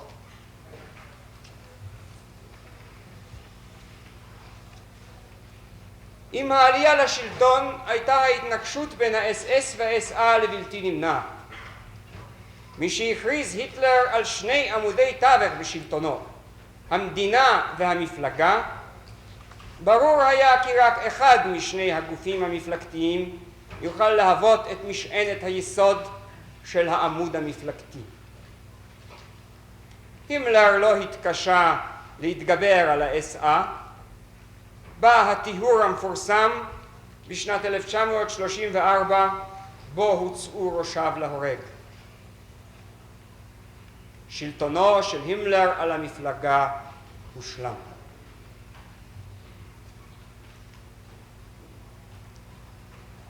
אולם לשם ביסוס השלטון דרושים היו לא רק אמצעי ביון, אלא גם אמצעי ביצוע. משנת 1936 היה הימלר למפקד הראשי של משטרת גרמניה על כל חלקיה, כולל המשטרה הפוליטית והפלילית. הוא הקים רשת של מפקדי SS ומשטרה בכירים שפעלו כנציגיו. תחת פקודתו של היידריש עמדו משטרת הביטחון והגסטאפו. אחרי פרוץ מלחמת העולם השנייה, עתיד היה הימלר לחלק את ה-SS ל12 משרדים ראשיים. אחד מהם, הרייכssicherheitshauptamt, משרד הביטחון הראשי, שחלש מאז על כוחות משטרה, תפקידיו המרכזיים, דיכוי כל התנגדות למשטר, בראשו הועמד היידריש.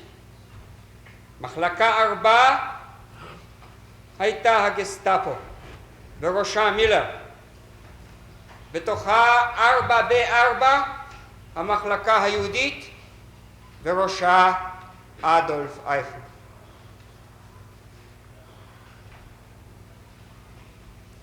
לרשותו של הימלר עמדו כאמור גם כוחות צבאיים ממש, בהן יחידות גולגולות המוות, טוטנקופפרבנדן, שביצעו את תפקידי הזוועות במחנות הריכוז, יחידות מפצחי העצמות של מתנגדי המשטר, SS Verfügungstruppen, ויחידות משטרה מסוגים שונים.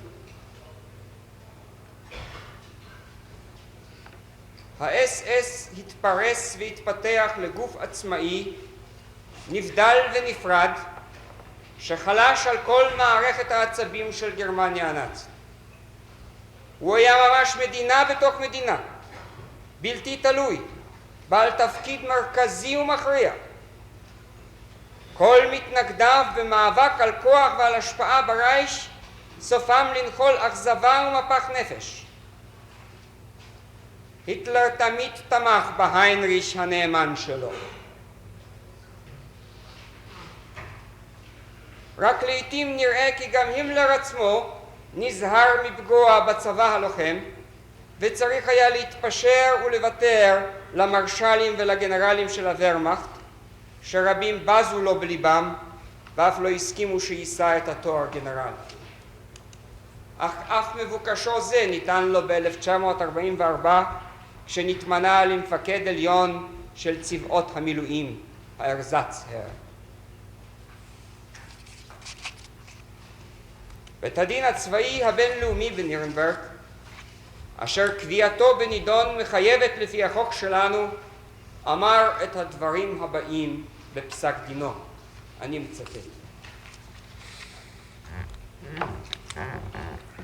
יצירת הרייכssicherheitshauptamt גיבשה בשלב העליון את היחסים בין ה-SD, שהיה שירות ביון, לבין משטרת הביטחון. תיאום דומה היה קיים גם בכל המשרדים המקומיים בתוך גרמניה, ובארצות שסופחו לה לצורכי ממשל אזרחי, היו משרדי הגסטאפו, המשטרה הפלילית וה-SD נפרדים באופן פורמלי, אולם פעולתם תואמה על ידי מפקחי משטרת הביטחון וה-SD, שנמנו עם צוות מפקדי המשטרה וה-SS הגבוהים. אחת מן המטרות הראשיות של יחידות ה-SD המקומיות הייתה לשמש סוכן ביון בשביל יחידות הגסטאפו. בארצות הכיבוש היה קשר מהודק יותר בין יחידות הגסטאפו, המשטרה הפלילית וה-SD. כאן הם אורגנו כיחידות מקומיות של משטרת הביטחון וה-SD, ועמדו תחת פיקוח כפול של הרייכssicherheitshauptamt ושל מפקד בכיר משטרה ו-SS שנתמנה על ידי הימלר כחלק מהצוות של שלטון הכיבוש. מלכתחילה הייתה אחת מן המטרות של הגסטאפו למנוע כל התנגדות מדינית למשטר הנאצי, ופעולה זאת בוצעה בעזרת ה-SD. הגסטאפו וה-SD טיפלו גם בענייני בגידה, עיתונות, כנסיות ויהודים. ככל שתוכנית הרדיפות האנטישמיות גברה, כן גדלה חשיבותן של קבוצות אלה. הגסטאפו וה-SD שימשו למטרות פליליות לפי המגילה, ובתוך זה רדיפה והשמדה של יהודים, מעשי אכזריות ורצח במחנות ריכוז,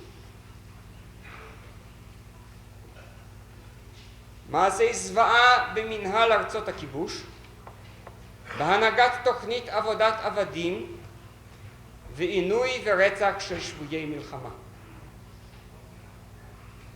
בית המשפט כולל בפעולות גסטאפו אלה את כל הפקידות המבצעית והמנהלית של משרד 4 של ה-RSHA.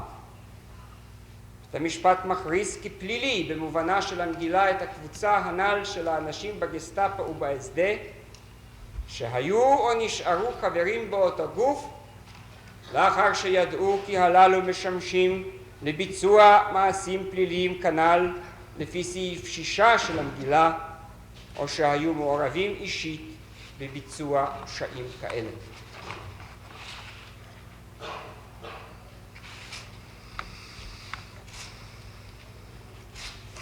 וזאת אמר בית הדין הצבאי הבינלאומי על ה-SS.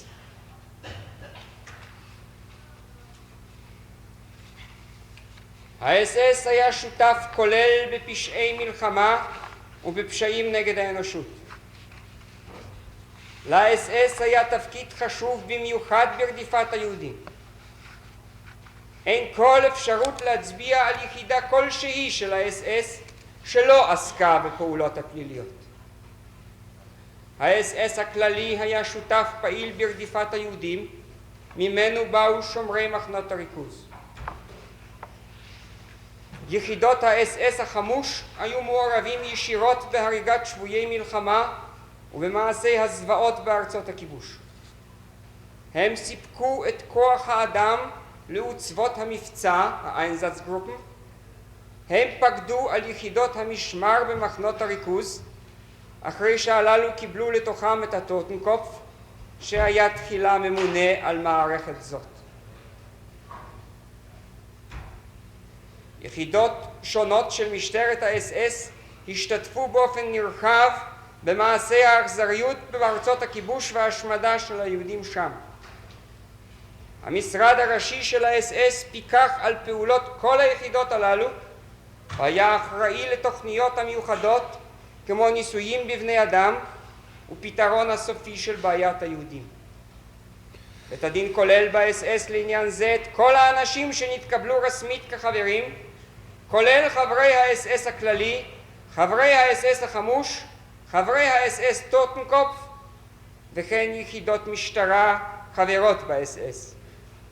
בית הדין מכריז קבוצה זו של אנשים שהוגדרה כנ"ל כגוף פלילי, לאחר שהיו או נשארו חברים באותו ארגון, בדעתם שהוא משמש לשם ביצוע מעשים פליליים כמוגדר בסעיף 6 של המגילה, או שהיו מעורבים אישית בביצוע פשעים אלה. עד כאן דברו של בית הדין הצבאי הבינלאומי.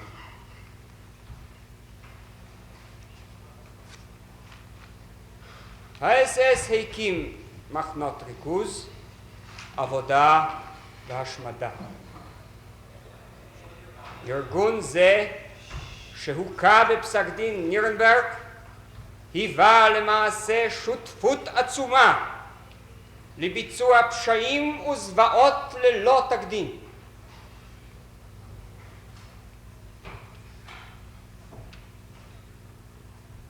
בכל ארצות כיבושיה של גרמניה פעלו נציגיו המיוחדים של הימלר בתורת höhere SS und Polizeiführer או הבפלסהאבר der Sicherheitspolizei BDS, נציגיו הישירים של הרייכסיcherheitshauptamt.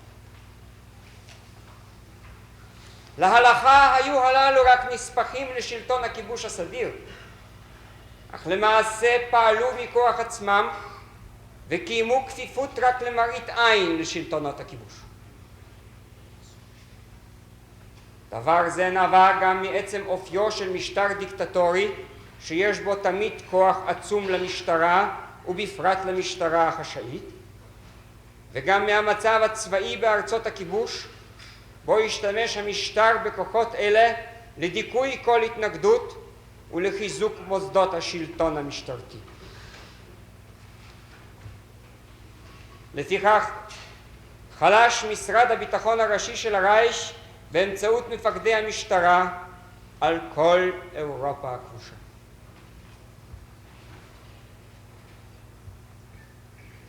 לאחר פרוץ המלחמה עם ברית המועצות ניתנו ל-SS סמכויות נוספות ומיוחדות. ב-17 ביולי 41 פקד היטלר כי פעולות ביטחון בכל שטחי הכיבוש במזרח יבוצעו באמצעות הרייכספירר SS, שיוכל להורות בנידון לכל השלטונות האחרים. נראה עוד כיצד השתמש הימלר בכוחו העצום. בעניינים היהודיים היה אדולף אייכמן זרועו המבצעת של ה-SS ושל ילד טיפוחיו הרייכסיcherheitshauptamt.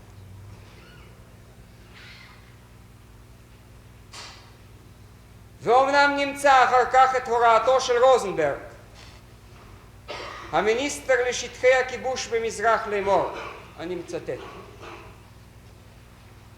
עקב מקרה שאירע, הריני אוסר בזאת לכל אנשי ממשל המזרח השתתפות פעילה בהוצאות להורג מכל סוג.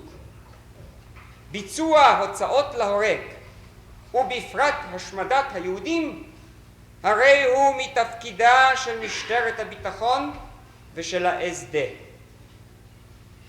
עד כאן.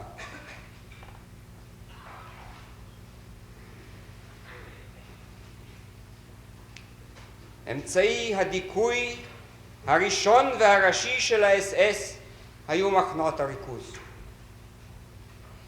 באלו פותחה שיטת טרור והטלת אימים משוכללת, כשלרשותה כל אמצעי הטכניקה של המאה הזאת. הנאצי זה המיסטיקן הרומנטי, איש המשפחה, הנראה כלפי חוץ כבעל אוהב לאשתו ואב רחום לילדיו, חובב הטבע והחי, נתגלה במחנה הריכוז בברוטליות של חיית טרף הרומסת ללא ניד עפעף יצור אנושי כאילו הייתה זאת קינה.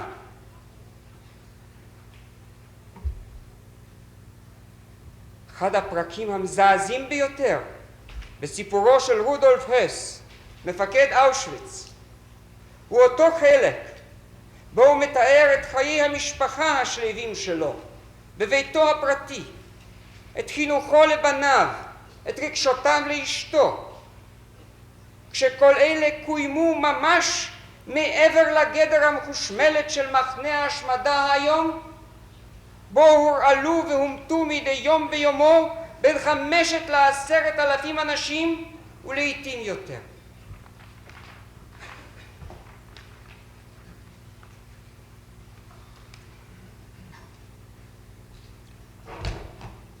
עצם כליאתו של אדם ללא דין, כשאינו יכול להוכיח צדקתו בפני בית משפט, כשאינו יודע אם מתי ישוחרר, הרי הוא זעזוע כבד.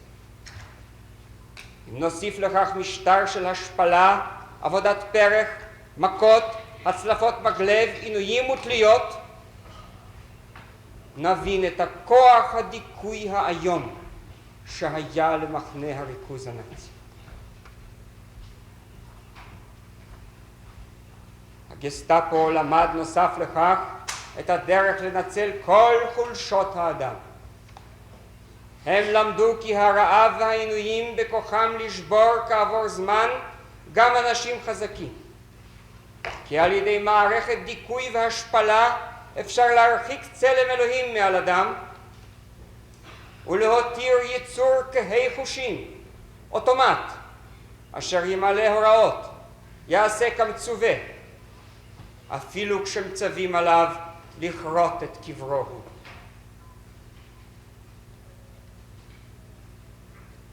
למתנגד הארי הייתה דרך לחזור בתשובה עם קבלת עולו של הנציונל סוציאליזם. הוא יכול היה להשתחרר, לזכות בחיים בכבוד ובפרנסה. ורבים עשו כן, תחת כוחו הסוגסטיבי של היטלר, שהלך מחיל אל חיל, כי ההצלחה יש לה כוח שכנוע משלה. רק ליהודי לא הייתה דרך להינצל, כי הכל הוכן בקפדנות לשבור התנגדותו, להביאו לידי כך שיחדל להאמין בזכות קיומו עלי אדמות. גם כלפיו הופעלה העליונות הסוגסטיבית של האדונים המנצחים. נוסף לכך הופעלו גם כל אמצעי הביזוי וההשפלה המכוונים לשבור את אמונת האדם בעצמו. כשמצליפים לאדם במגלב בפנים ואין לו יכולת להגיב, כשמונעים מזון ולחם עד שאדם מתפתל בייסורי רעב, כשמצווים על גברים ונשים, ילדים וילדות, לעשות צורכיהם בצוותא זה בפני זה כחיות, כשמריצים נשים ערומות למפקדים, כשמוכיחים השכם והערב על ידי המתות בירי ובתלייה כי חיי היהודי בכלל אינם נחשבים מאומה, כאשר הורגים וטופחים לעיניך סתם כך מתוך קפריזה או לשם שעשוע, כשמוכיחים לך 10 פעמים ביממה כי אינך אלא הפקר ושהמשך חייך תלוי במצב רוחו של כל איש אס באותו בוקר, לא יקשה ליצור מצב בו רוב הסובלים, הנתקעים והנאנקים יעמדו חשופים מאמונה ונטולי כל רגש, על פי רוב נטולי גם הרצון להוסיף להתקיים, שמטרתם העיקרית להגיע למוות קרוב ללא ייסורים.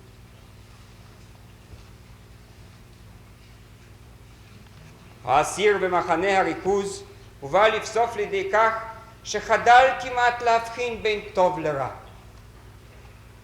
נפש אדם הפכה בהמית. היא חדלה לחוש רגשות כמו השתתפות בצער, אבל, אסון. יכול היה אדם להתקל בשעת עבודתו במחנה עבדים תוך התעסקותו במתפרת המחנה בתוך ערימת בגדים שדודים שצווה לנקותם ולתקנם, בבגדי אשתו או ילדיו שהומתו. הוא הזדעזע לרגע, אך עד מהרה קבע הברק בעיניו. הוא לא זעק, לא יצא מדעתו, לא הניף אגרוף מול משעבדו, אלא הוסיף בעבודתו להתלי את החורים שנקבו כדורי המרצחים בבגדים, להסיר מהם את טלאי הקלון, למען ישמשו לאחר השיפוץ את המרצחים עצמם.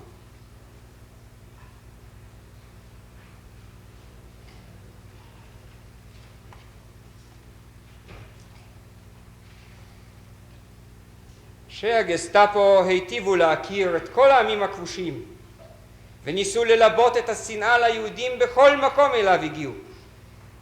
אך הם גם ידעו יפה היכן ובאיזה חוגים יהיה שכר רב יותר לפועלם.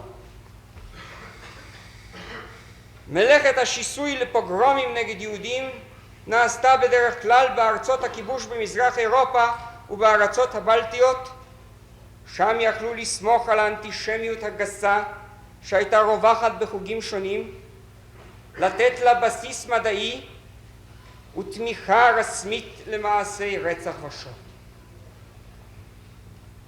כאן ידעו הפורעים המועדים כי אף השלטון לימינם. אנו נגיש בבית המשפט את הדוחות של מפקדי האיינזצגרופן, בהם מסופר על הצלחתם להניע חלקים מהאוכלוסייה המקומית שם לפוגרומים, אך עוד נאמר בדוחות כי היות והפרעות טרם חיסלו את היהודים, צריך לעבור לשיטות השמדה ישירה.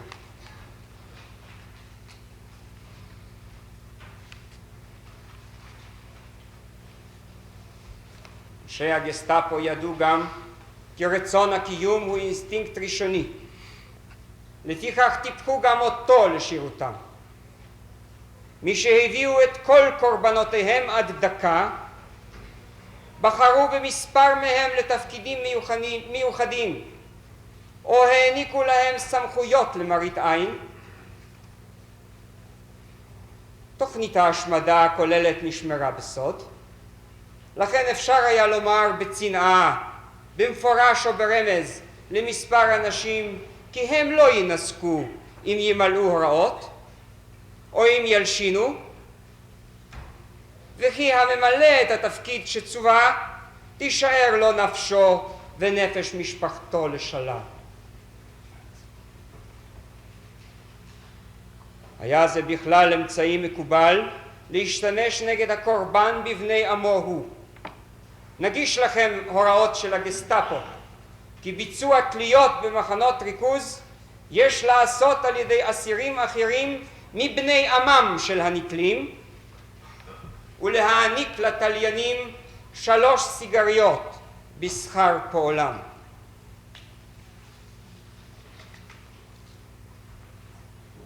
שהעבדים ידעו לנצל חולשת אנוש כל צורך ביולוגי לשימוש למטרותיהם. הם פקדו אפילו לפתוח בתי בושת במחנות הריכוז, בכדי להבטיח גישה לשם לאלה שהתנהגו כשורה. הם ידעו לשקר, לרמות, להוליך שולל קורבנותיהם בכל דרך שהיא. אחרי כל פעולת מצוד, כשאלפים ורבבות יהודים היו נשלחים למוות, ואחרים היו בורחים או מתחבאים, הייתה עוברת הרינה במחנה שהנאצים הפיצוה, כי זוהי כבר הפעולה האחרונה. כי בנותרים לא יפגעו עוד לרעה, כי לא יהיו עוד שילוחים.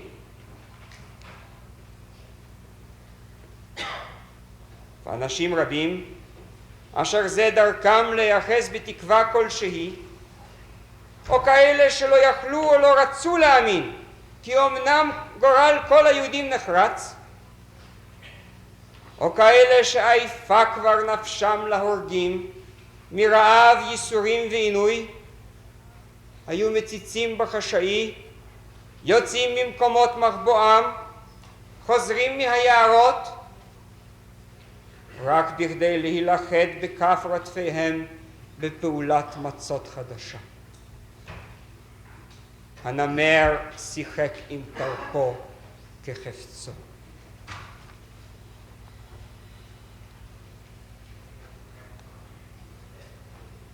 אנו נמצא גם יהודים בין מבצעי פקודותיהם של הנאצים, בשורות המשטרה היהודית בגטאות ובין מועצות הזקנים. גם בפתח תאי הגזים היו יהודים שנצטוו להרגיע את הנידונים ולשכנעם כי רק למקלחת הם הולכים. זה היה אחד החלקים השטניים ביותר של כל התוכנית הזאת. להקהות חושי אדם, לשלול ממנו כל כוח נפשי ושכלי, להותיר רובוט נפחד וחסר נשמה, ובכך לאפשר שימוש באסירי המחנות עצמם כחלק המנגנון במלאכת ההרג נגד בני עמם הם. והגסטאפו היא יכלה להקטין מספר אנשיה במחנות עד למינימום. מובן כי בסופו של דבר לא נמלטו גם הרובוטים מגורלם המר, ואף הם היו לבסוף מוצאים להורג עם שאר אחיהם.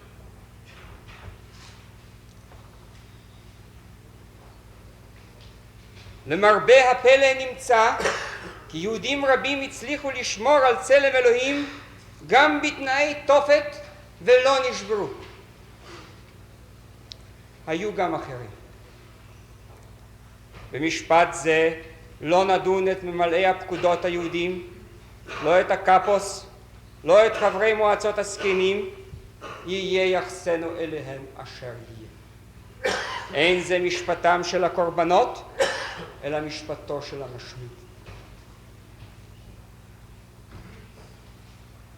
גם הבעיה, מה הדרך שצריך היה לעבור לו מנהיג או עסקן יהודי בתוכו הנמר, דרכו של אדלשטיין שניסה לארגן את גטו טרזיינשטט, דרכו של קסטנר שניסה לנהל משא ומתן ולנצל אשנב הצלה זעיר למספר אנשים,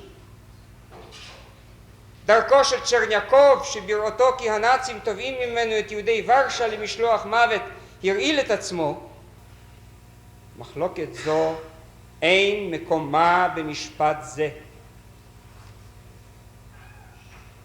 אינני חושב כי ניתן כיום לקבוע שולחן ערוך להתנהגות הקורבן עם חיית הטרף ולומר כיצד ראוי היה למנהיג פלוני או אלמוני להתנהג בוורשה, בבודפסט, בפראג או בווינה. האם היה עליו לנסות להציל מה שניתן, להכריז מרי, או להתעלות בכל קש של תקוות הצלה, אף אם לא היה לתקווה זו על מה לסמוך? בוודאי כולנו גאים במרד גטו ורשה, בגילויי עמידה, התנגדות ומרי, בפרטיזנים ובלוחמים שהיכו במשטר הרשע. אך משפט זה אינו הבמה לבירור בעיה טרגית זו, ונשאירנה להיסטוריון של תולדות השואה. במשפט זה נדון את אדולף אייכמן. האם זה מקום נוח להפסיק? מר האוזנר.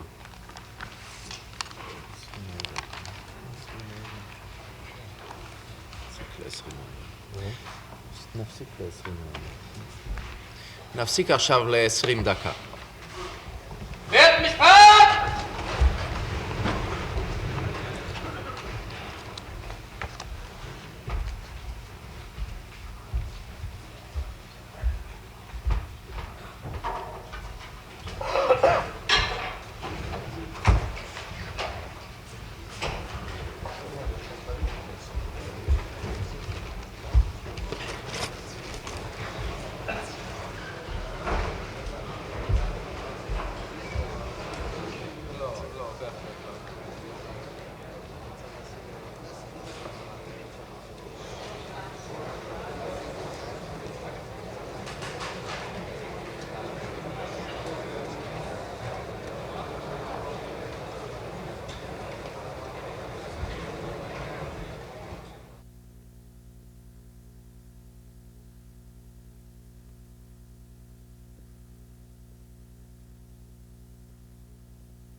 בבקשה להמשיך מעוז.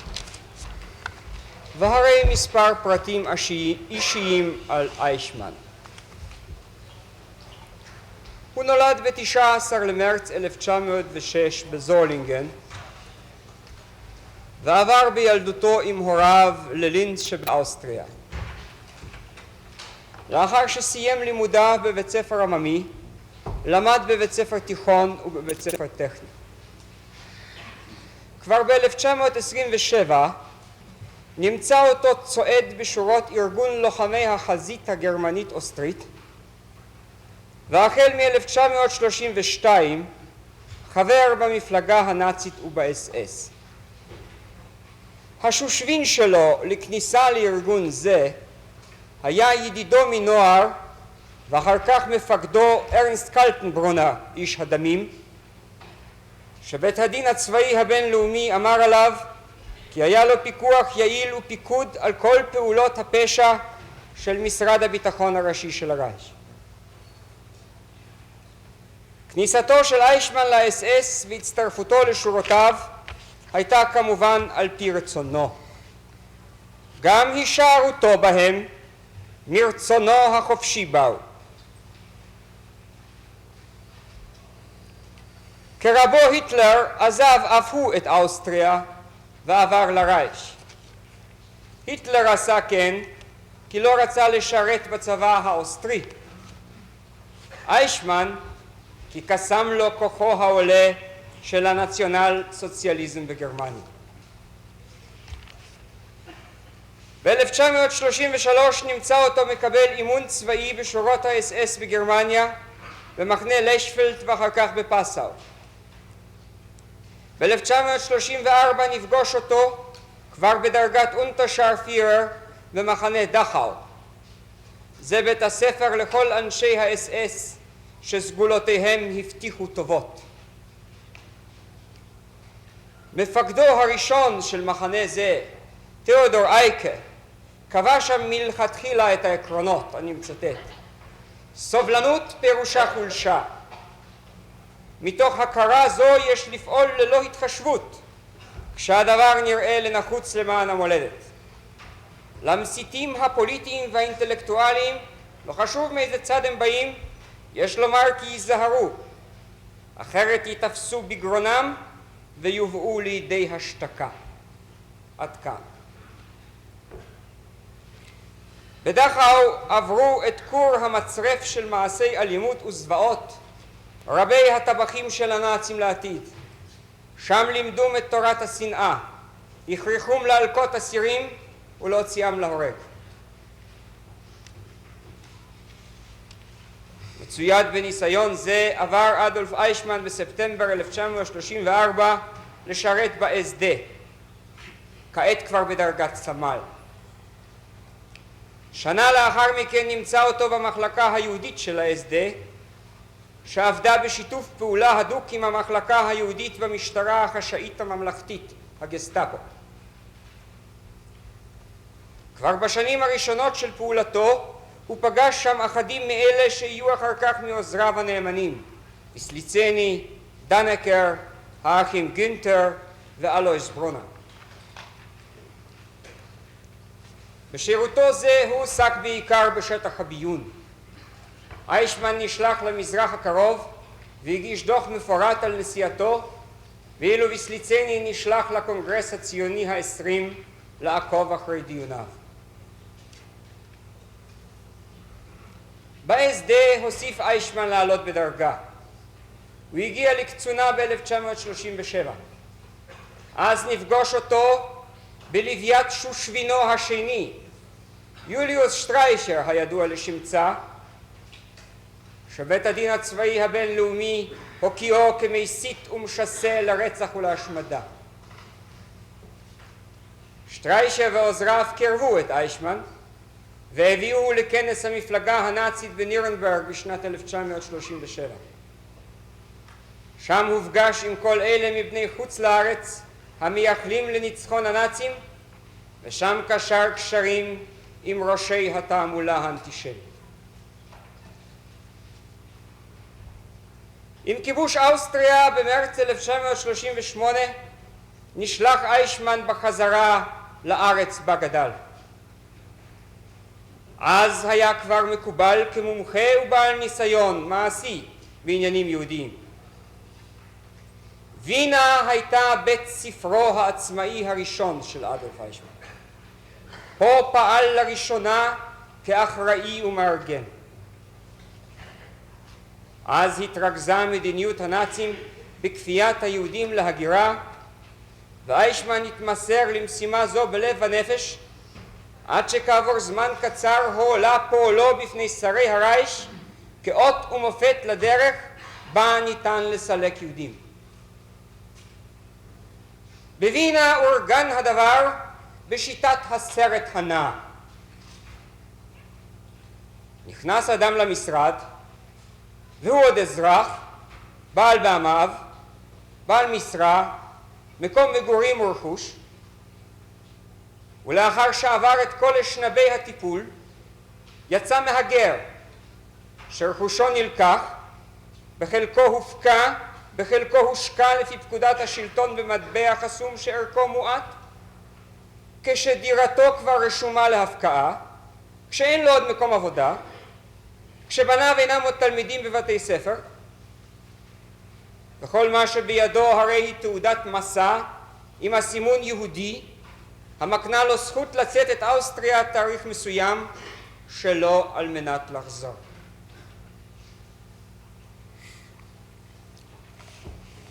הלחץ על הגירת יהודים נמשך בכל הדרכים. תוך 24 שעות נדרשו נתיני החוץ וחסרי הנתינות לעזוב את המדינה. יהודים מערי השדה הובאו לווינה מחוסרי כל, ויהודי אותה עיר חויבו לשכנם בבתיהם ולדאוג להם עד להגירתם. המסרבים נאסרו, ובינתיים הוחרמו בתי חולים, בתי ספר ובתי הבראה יהודים. לא ייפלא כי שליחי יהדות ברלין שנצטוו לבוא לווינה לחזות בפלאי הישגיו של איישמן כדי ללמוד לקח, ממנו לראות וכן לעשות, עמדו מוכי תדהמה מפני תעשיית הגירה זו.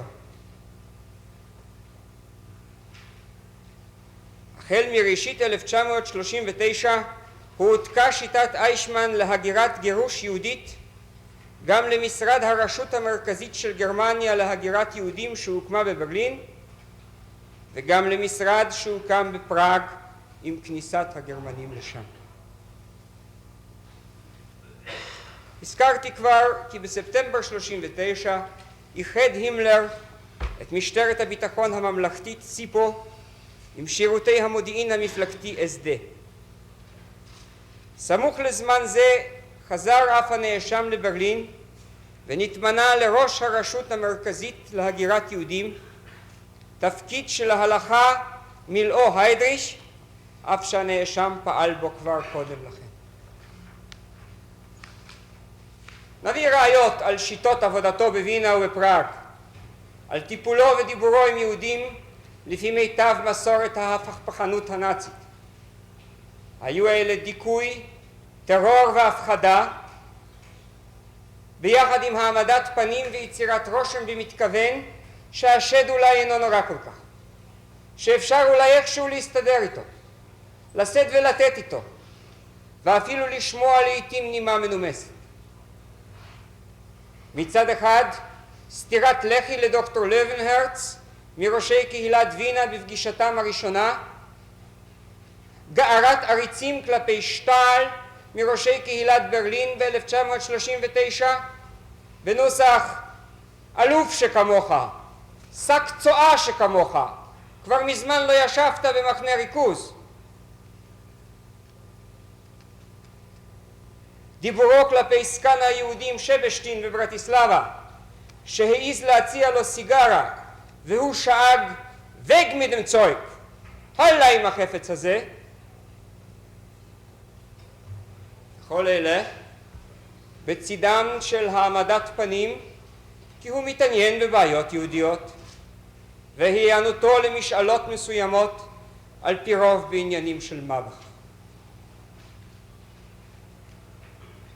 עדיין דימו עסקנים יהודים כי צריך למצוא איזו אפשרות להידבר עמו, מה גם שבעצם לא הייתה כל דרך אחרת. הוא הפך לאדון החיים והמוות לגבי היהודים.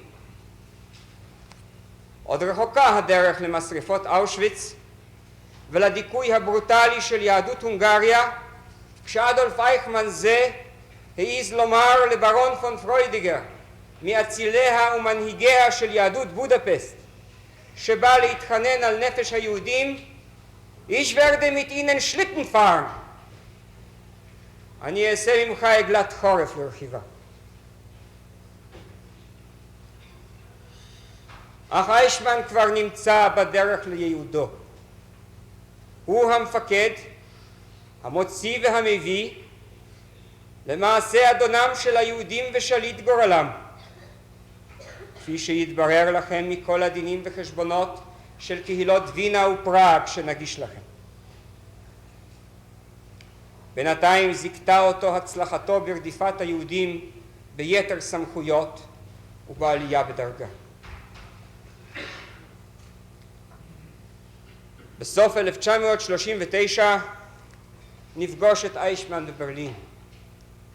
עתה הוא מזמין כבר את נציגי קהילת וינה אליו, מצווה להם לדווח לו על ההתקדמות של ההגירה, לקבל שאר הוראותיו בענייני הקהילה. מעתה, כך הודיע להם, יחלק זמנו בין ברלין, וינה, פראג ופולין הכבושה.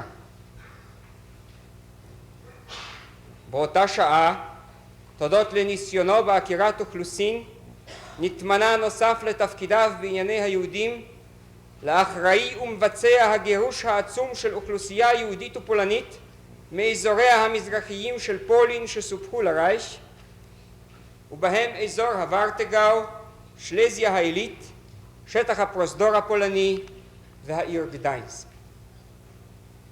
הוא כבר אז ראש מחלקה ב-RSHA, היא מחלקת 4D4. באותה שעה טיפל גם בגירוש הטרגי של יהודים לאזור ניסקו. בעניינים אלה עסק גם בשנת 1940. במרץ 1941 נפגוש את אייכמן כראש המחלקה 4B4 בגסטאפו, שעיסוקה בענייני יהודים וגירוש אוכלוסייה, וכאן עתיד להיות תפקידו עד סופה המר של יהדות אירופה. אך הוא היה גם המיופה כוח המיוחד של היידריש לפתרון הסופי של בעיית היהודים. בתוקף צירוף תפקידיו אלה, ועל כך עוד ידובר, היה אייכמן אישית למבצע הרשמי של תוכנית ההשמדה, בעל סמכויות עצומות ברייך הגרמני, שכלל עתה גם את אוסטריה והפרוטקטורט, ובכל ארצות הכיבוש. ברייך הוא יפעל באמצעות מפקדות המשטרה המחוזיות והנפתיות, שטאפו-לייטשטיין, שטאפו-שטיין, שבכל אחת מהן ממונה לענייני יהודים המקבל הוראות ישירות מאדולף אייכמן. בארצות הכבושות, בצרפת, נורווגיה, בלגיה, איטליה, הולנד, לוקסמבורג, היו לו שליחים מיוחדים עושי דברו, שפעלו ליד פיקודי המשטרה והיו בעלי סמכות בענייני יהודים. בארצות הגרורות כרומניה, בולגריה, סלובקיה, פעל באמצעות נציגים מיוחדים ליד שגרירויות גרמניה באותן ארצות, שדאגו להפעיל את שילוח היהודים בעזרת השלטונות המקומיים, על פי רוב על ידי הטעייתם לגבי מטרת השילוח. בסרביה פעל אייכמן על ידי שליחים, בקרואטיה על ידי נציגיו על יד השגרירות הגרמנית, ליוון הכבושה ולדנמרק שלח יחידות מיוחדות לשם גירוש יהודים למחנות ההשמדה. בשטח הגנרל גוברנמנט הפולני פעל באמצעות מפקדי משטרת הביטחון, בשטחי הכיבוש במזרח גם באמצעות עוצבות המבצע האיינזצגרופן. להונגריה הוא נשלח בכבודו ובעצמו, כאומן ההשמדה בראש כל כת דילי, שביקשה תוך זמן קצר ככל האפשר לעשות את מלאכת השילוח לטרף. באחת, בכל פינה הייתה ידו שלוחה לבצע את הפתרון הסופי בדרכים היעילות, הנוחות והמתאימות ביותר לתנאים המקומיים, כפי שיכול היה ליצור. עם הממשלות הגרורות והכבושות, דרכו עיתים בשכנוע, עיתים באיומים, תמיד תוך לחץ ותמיד במגמה אחת: לקבל את היהודים ולשלחם למחנות במזרח.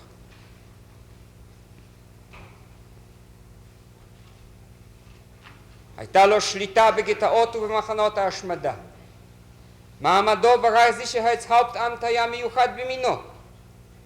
הוא דילג על הממונים עליו והובא בקשר ישיר עם הימלר. מעמדו הצנוע כביכול כראש מחלקת משנה לא שיקף את עמדתו רבת הכוח. עיסוקו בענייני היהודים הקנה לו סמכויות כוללות ורבות עוצמה, שהביאו אותו במגע עם שרי הרייך, עם ראשי הממשלות הכבושות, עם מפקדים בכירים בצבא הגרמני, עם צמרת משרד החוץ. בכל הנוגע לעניינים יהודים הוא, איישמן, פעל מכוחם ומסמכותם של הימלר והיידריך. יוגשו מסמכים המוכיחים כי בעניינים יהודיים הרייכסיcherheitshauptamt הרי הוא אדולף איישמן. לפיכך אין להתפלא כי בעניינים אלה העביר הוראות לגבוהים ממנו בדרגה. עוד ב-1940 השתתף בישיבה אליה הוזמן גם המיניסטר סייס אינקווארט.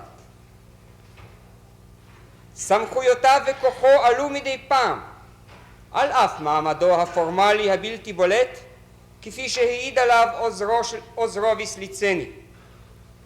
אני מצטט: פקודת גרינג קבעה כי הסמכות בענייני יהודים עברה לראשי משטרת הביטחון וההסדה, ובכך גדל לאין שיעור כוחו של איישמן בשטח זה.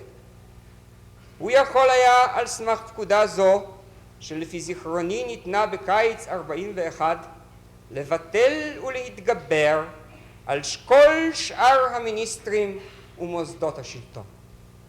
עד כאן. אנו נראה אותו מכין ומארגן את ועידת ואנזה המפורסמת, מתמנה למבצע החלטות הפתרון הסופי.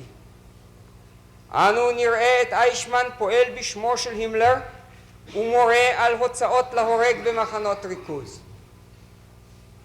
בעניינים יהודים העביר איישמן הוראות גם לצבא הגרמני עצמו. כוחו גבר והתבצר אחרי מותו של היידריך. במשך כחצי שנה עד מינויו של קלטנברונר לא היה מפקד לרייכסיcherheitshauptamt, ואז עלה כוחם של ראשי המחלקות. ואילו אצל המפקד החדש ידידו מנוער קלטנברונר היה לו מעמד מיוחס ורב כוח.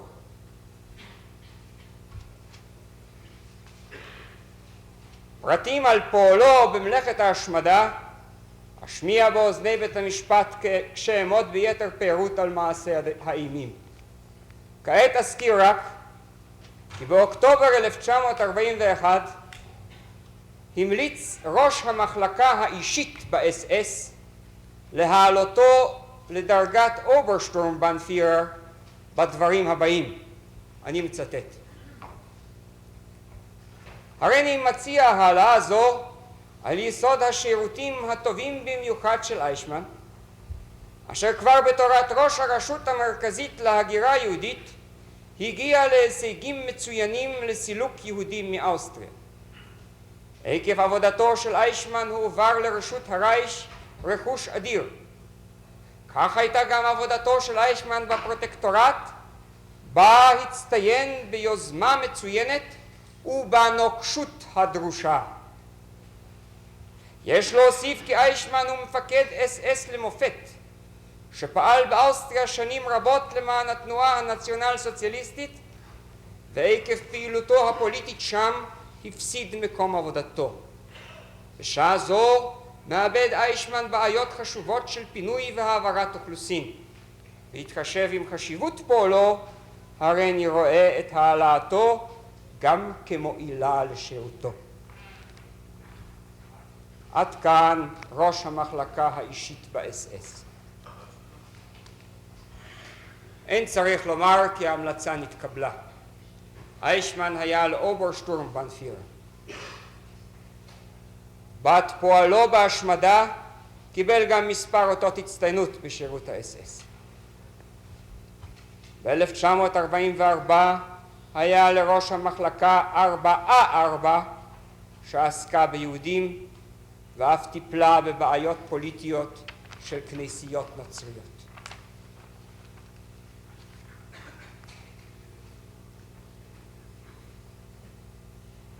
אדולף איישמן יאמר לכם כי הוא ביצע הוראות הממונים עליו. אך כבר קבע מצפון העולם מפיו של בית הדין הצבאי הבינלאומי כי הוראות הנוגדות כללי מוסר הרומסות את הציוויים העקרוניים עליהם הושתתה החברה האנושית, השמות לעל את כללי היסוד שרק מכוחם יכול האדם לחיות בצוותא עם בני מינו, אינן הגנה מוסרית המשפטית. אכן, בעקבות הלכה זו, שלל גם החוק שלנו הגנה זו מהנאשם. אך יתרה מזו, אנו נוכיח לכם כי הוא הגדיל לעשות גם מעל ומעבר להוראות עצמן, כי יזם וביצע פעולות השמדה שלא נצטווה עליהן כלל, וזאת רק עקב דבקותו במשימה שראה בה את תעודת חייו. כאשר הורטי בהונגריה לא רצה עוד לשתף פעולה עם המשמידים בקיץ 1944, הגניב איישמן רכבת מוות מקישטרצ'ה לאושוויץ, ואף נקט תחבולת עורמה נגד מנהיגי יהדות בודפסט, שכינסם יחדיו אצלו לבל יוכלו לפעול ברגע האחרון אצל הורטי לביטול מזימתו. הוא לא נצטווה אז לעשות דבר. לו היה מבצע הוראות בלבד, יכול היה להמתין עד שתינתנה, אך הוא עשה זאת. וכאשר הימלר באוקטובר 1944 הורה סופית להפסיק את ההשמדה, עוד ארגן איישמן את מצעד היהודים מהונגריה לאוסטריה בדרך ובאופן שיבטיח כי מסע מוות יהיה זה.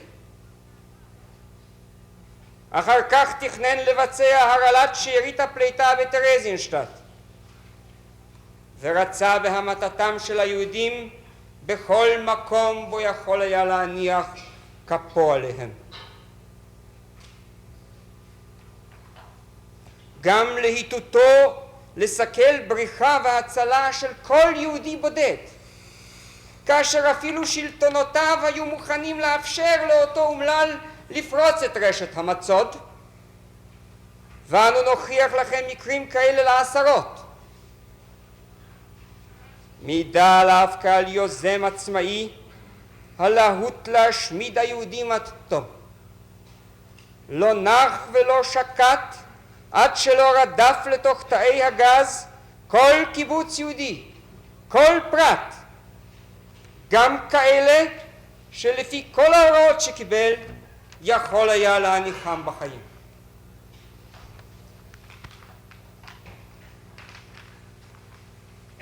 תיאורים כלליים על איישמן ופועלו עתידים למסור לאחר המלחמה כמה אנשים עמהם שיתף פעולה. על שניים מהם כבר נגזר דין מוות, שעה שכתבו דבריהם. האחד, דיטר ויסליצני, ישב בכלא ברטיסלבה, לשעבר ממונה על איישמן ואחר כך כפוף לו ועוזרו הנאמן. השני, רודולף הס, מפקד אושוויץ, שרשם יומנו בכלא קרקוב ערב הוצאתו להורג. שניהם כתבו ללא קשר האחד עם השני. שניהם פושעים. שניהם יכלו לטעות. אך דומה שמדבריהם עולה תמונה נכונה של האיש. וכך אמר הס, אני מצטט: איישמן היה אחוז לחלוטין בשליחותו, ואף בטוח כי ההשמדה הכרחית היא בכדי להציל בעתיד את העם הגרמני מכוונות ההרס של היהודים. זו הייתה הדרך בה הבין תפקידו והקדיש כל מרצו לביצוען של תוכניות ההשמדה של הרייכספיר. איישמן היה מתנגד נמרץ לכל הצעה לברור מתוך המשלוחים יהודים מסוגלים לעבודה. הוא ראה בכך סכנה מתמדת לתוכניותיו בדבר הפתרון הסופי עקב אפשרות של בריחות המוניות או כל מאורע אחר שיאפשר ליהודים להישאר בחיים. עד כאן. ויסליצני נתן תיאור מפורט של הקריירה של איישמן, ענייניו האינטימיים, דרכו עם הממונים עליו והכפופים לו, ותוך כדי הדברים כתב: ב-1942 הוא היה נגד כל ויתור, אפילו הקל שבקלים. הוא דאג להשיג הסכמת הימלר, אך טרח אותה שעה ממש לבצע את הגירושים בכדי לסכל ולשים לעל כל אפשרויות של הסדר.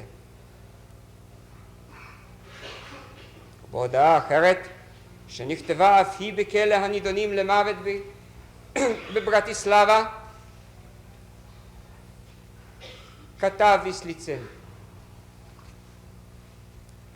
על יסוד ניסיוני האישי אני חוזר וקובע שוב כי אף על פי שאיישמן פעל על יסוד פקודות מהיטלר והימלר, הנה חלקו האישי בכיליון יהדות אירופה היה מכריע, ויש לראותו כאחראי לכך במלוא מובן המילה, מכיוון שהיו קיימות אפשרויות לעקוף את פקודת היטלר.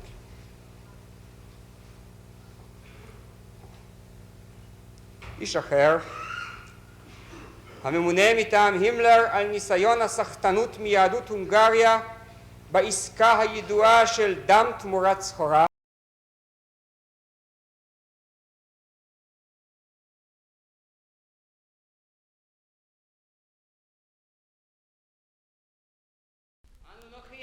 We shall prove that even after the downfall of the Nazi monster, when the entire world had expressed its shock and horror at what had happened,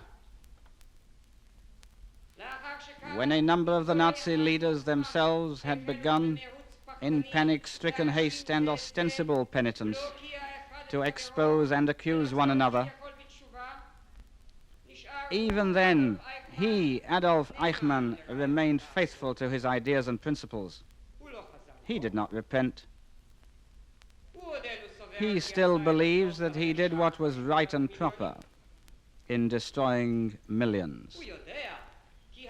He knows that today it is regarded as a crime, and he will therefore be ready to give verbal and insincere expression to this view. At times he may even clothe it with a mantle of grandiloquent phrases. But we have every reason to believe that if the swastika flag were again to be raised with shouts of Sieg Heil, if there were again to resound the hysterical screams of a Führer, if again the high-tension barbed wires of extermination centers were set up, Adolf Eichmann would rise, salute, and go back to his work of oppression and butchery.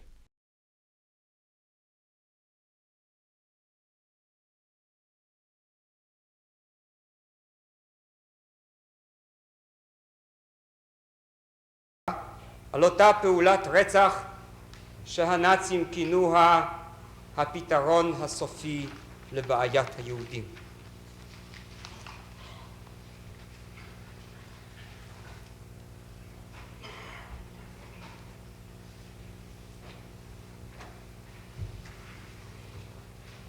תוכניות הנאצים ודרכי ביצוען נשתנו לפי המסיבות, וניתן להבחין בהם שלבי תכנון וביצוע שונים. כך אירע בחזית המדינית. כאשר הכנסת צבא לאזור הריין עלתה יפה, לטשו עיניהם לאוסטריה. כששמו כפם על זו, טבעו את חבל הסודטים. כאשר ניתן להם זה, כבשו את צ'כוסלובקיה כולה ונכנסו לממל. מעתה בשלו הכנותיהם למלחמה. בין אם הייתה קיימת תוכנית אב פוליטית צבאית להשתלטות על עמים וארצות, ובין אם זו נתפתחה תוך כדי ההצלחות המדיניות לנוכח השלמת העולם עם התוקפנות המחוצפת המלווה הצהרות שלום, לנוכח כניעת מדינאי אירופה לאיומים ולצרכנות, הנה מכל מקום גבר אצל הנאצים הביטחון העצמי ועלתה הסחטנות הפוליטית שנתפתחה לבסוף למלחמת עולם. כך אירע גם בעניין היהודי. בין אם ההשמדה הפיזית תוכננה והוכנה מראש וביצועה רק נדחה לשעת כושר, ובין שהייתה זו התפתחות מודרגת שמצאה את נקודת השיא שלה בשעה שלא היה עוד כל צורך להעמיד פנים, כשאפשר היה להפעיל תוכנית בלתי מרוסנת של שמד טוטלי, ניתן להבחין שלבים שונים בטיפול בבעיה. בתחילה, כשהייתה עוד רגישות מה לתגובות העולם החיצוני, התבטא הפתרון בכפיית גירוש. האמצעים היו דרסטיים וקשים, אך השחצנות עוד לא הגיעה כדי החלטת ההשמדה. אולם כאשר נוכחו כי הדבר ניתן, כי העולם מחשה, המסיבות מאפשרות, עברו להשמדה הכוללת. נוסף לשני שלבים אלה, היה עוד שלב ביניים, בו השתעשעו הנאצים ברעיון של פתרון טריטוריאלי כביכול לבעיית היהודים. לנאשם חלק פעיל גם בתכנון וגם בהוצאה לפועל של כל אחת משלוש התוכניות הללו. הוא היה אחראי לזרוע המבצעת של תוכניות הכליה למיניהן, ואם אדוניו היטלר לא הצליח להגשים אף אחת מהבטחותיו ומשימותיו, הנה הוא, אייכמן, ביצע את אשר נטל עליו. אך לפני שנדבר על חלקו בביצוע, נתעכב נא על התוכניות עצמן. בראשונה הסתפקו הנאצים בגלי ההגירה של היהודים, אשר ביקשו מפלט מפני האסון שנפל עליהם לפתע, מפני חוקי נירנברג המשפילים והמנשלים, מפני החרם הכלכלי, מפני המאסרים והמעצרים במחנות הריכוז. תאוות הבצע הנאצית, שהייתה הבלם היחידי לשנאתם את היהודים, לא הניחה להם לוותר על מקור הכנסה זה, וכל מהגר נצטווה לשלם מיסי הגירה כדי 25% מרכושו, ואת היתרה נצטווה להפקיד וקיבל תמורת זאת מרקים חסומים שערכם הממשי ירד מהרה כדי חלק זעיר מערכם הנקוב. תקופה זו נמשכה עד סיפוח אוסטריה לרייך ב-12 למרץ 38. 4 ימים לאחר מכן הופיע אייכמן בווינה והחל לעסוק בענייני היהודים בדרכים חדשות, עליהן כבר דיברתי. שם הוקמה הרשות המרכזית להגירת היהודים, שעסקה למעשה בגירוש תוך כדי החרמה חלקית של רכוש.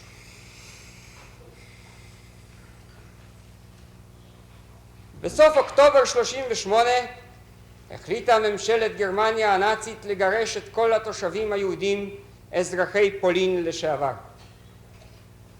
הפולנים ביטלו אמנם את הפספורטים שלהם, אך הנאצים החליטו לנצל הזדמנות זו ולהיפטר מהם. הם נאסרו בפקודת ריינהרד היידריש, אז ראש משטרת הביטחון וההסדה, ובוצע הגירוש היהודי ההמוני הראשון. ליהודים מותר לקחת רק את אשר יכלו לשאת עמהם. שאר רכושם נצטוו להשאיר. הם נדחסו לקרונות מסע, הובאו לקרבת הגבול, נצטוו לרדת, נרדפו בשדות קדימה לעבר הגבול הפולני. גברים ונשים כשלו ונפלו. בעיתות רודפיהם הכריחום לקום ולרוץ. אחדים נשארו מתים במקום. משמרות הגבול הפולנים שהיו בלתי מוכנים למסע פתע זה נשארו עובדי עצות. הזרם פרץ.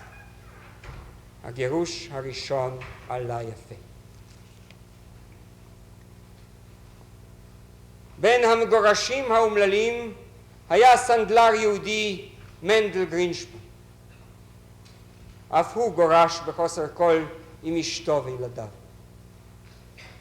ביושה המר כתבה המשפחה גלויה מפולניה לבנה הרשל שנמצא אז בפריז. נער צעיר זה בן ה-17 החליט כי הוא לא יחשה למראה העוול, ואם העולם כולו מוכן להשלים עם מעשי הפשע שבוצעו לעין השמש, הוא, הרשל גרינשפן, לא ישקוט, וינסה לפחות לנקום את העוול שעוללו להוריו ולמשפחתו. ב7 בנובמבר, בשעות הבוקר קנה אקדח, ובו ביום הופיע בשגרירות גרמניה בפריז. בליבו גמלה החלטה לרצוח את השגריר, אך הוא הופנה ליועץ, ארנסט פון ראט, ששאלו לחפצו. אז רעם אקדחו של גרינשפן פעמיים, ופון ראט נפל פצוע קשה. במשטרת פריז הודיע הרשל גרינשפן: החלטתי להרוג לאות מחאה איש מהשגרירות הגרמנית. עליי לנקום את נקמת היהודים בכדי להפנות את תשומת לב העולם למה שמתרחש בגרמניה. לא ידע אז הנער האומלל כי קורבנו יהיה לשווא. גם המעשה הנואש של הצעיר היהודי לא זעזע את העולם. הוא עצמו נכלא בכלא פריז. עם כניסת הגרמנים לשם נפל בידיהם. נשלח במיוחד לברלין לחקירה על ידי מחלקתו של איישמן. הוא נחקר. מאז נעלמו עקבותיו.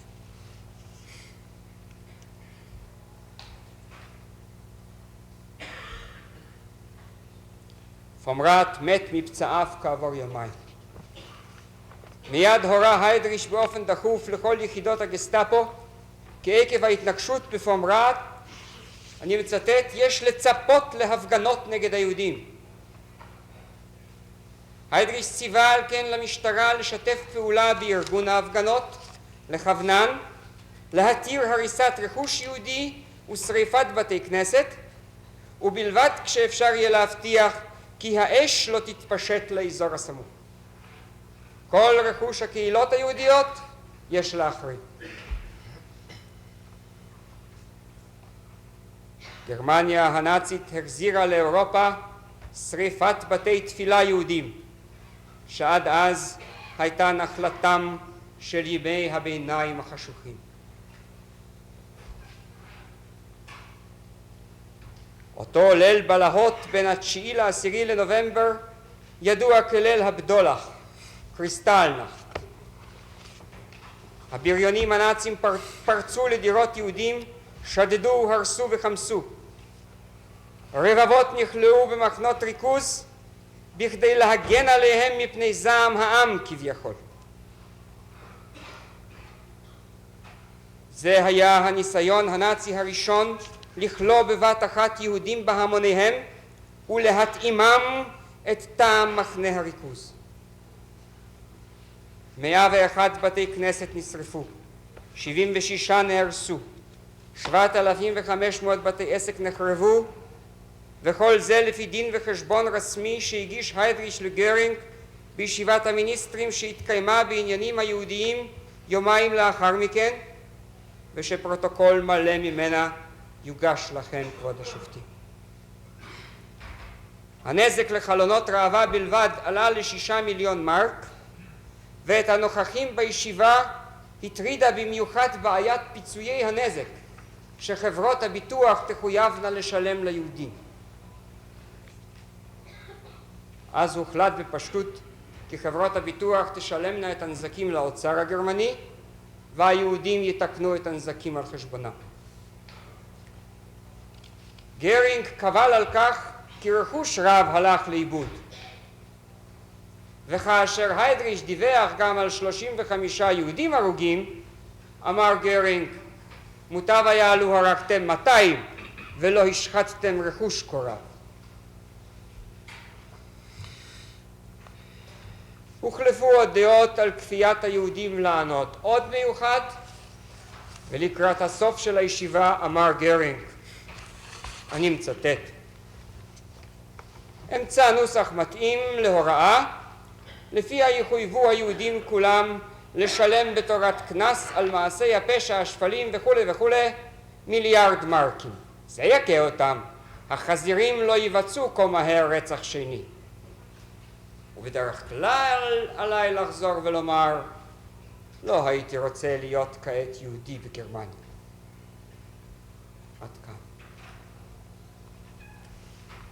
קנס הוטל, חקיקה אכזרית נכנסה לתוקף, לפיה הורחקו יהודים מכל מקורות המחיה.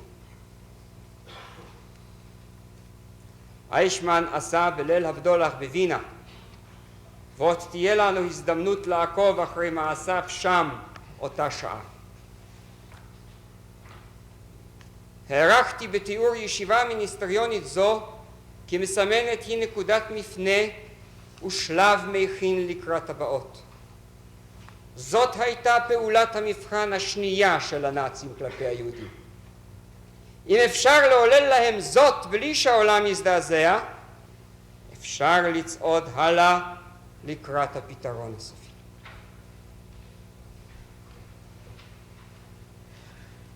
באותה התייעצות דיווח היידריש על הפעולות שביצע הנאשם בווינה, והתפאר בכך כי תודות לפעולות מרכז ההגירה הווינאי כבר יצאו את אוסטריה 50,000 יהודים.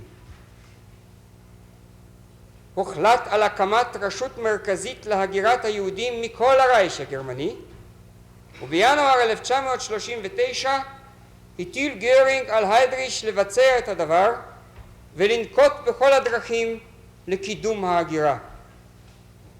הגירת גירוש זו בוצעה מעתה בכל רחבי גרמניה, והחל מיולי 1939 אף באותו חלק של צ'כוסלובקיה שנפל בינתיים בידי הגרמנים וכונה בשם פרוטקטורט.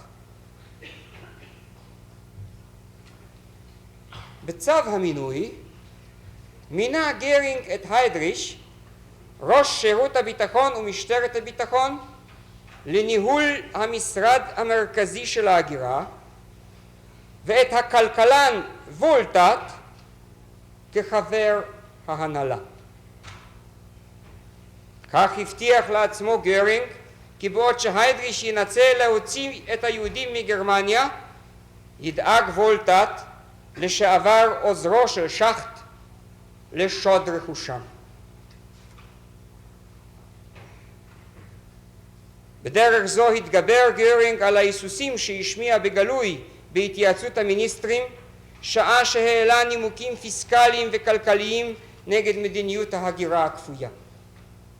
מעתה נמצאה הדרך לעשות זאת ללא פגיעה בכלכלה הגרמנית, שעל הכוונתה למאמץ מלחמה היה גרינג הממונה. המסחר בחירותו של האדם היהודי היה מעתה למדיניות הרשמית של הרייך. ריבנטרופ הודיע בחוזר של משרד החוץ ב-25 לינואר 39 כי המטרה האחרונה של מדיניות גרמניה הנאצית היא הגירת כל היהודים, וכי הבעיה לא תיפתר עד שאחרון היהודים לא יעזוב אדמתה. ושר הכלכלה פונק יכול היה להודיע אז כי מתוך 7 ביליון מרק שהוא הרכוש של יהודי גרמניה כבר עברו 2 לידי המדינה, ויש לקוות כי בקרוב תקבל גרמניה את היתרה. 2 אלה, הרחקת היהודים באופן פיזי על ידי גירושם או המתתם וגזל רכושם, יהוו מעתה מטרות קבע של מדיניות גרמניה הנאצית. הגירוש והגזל תחילה, הרצח והגזל אחר כך, יישארו צמודים זה לזה ומלווים זה את זה בכל גלגולי השואה, עד שאין להבחין ביניהם עוד, ועד שאין לדעת מה חשוב ממה ואיזו משתי המטרות משרתת את האחר. שתיהן חלק מהפתרון הסופי, שתיהן עקרונות יסוד במזימתם של הגרמנים לרצוח ולרשת כאחת. ובכל גלגולי השואה, בדוחות ששלחו על זוועות של מיתות אכזריות בחנק שריפה ותלייה, של עינויים שאין השכל האנושי יכול לשערם, יימצא תמיד גם הסעיף התאום המדבר על שוד הרכוש היהודי.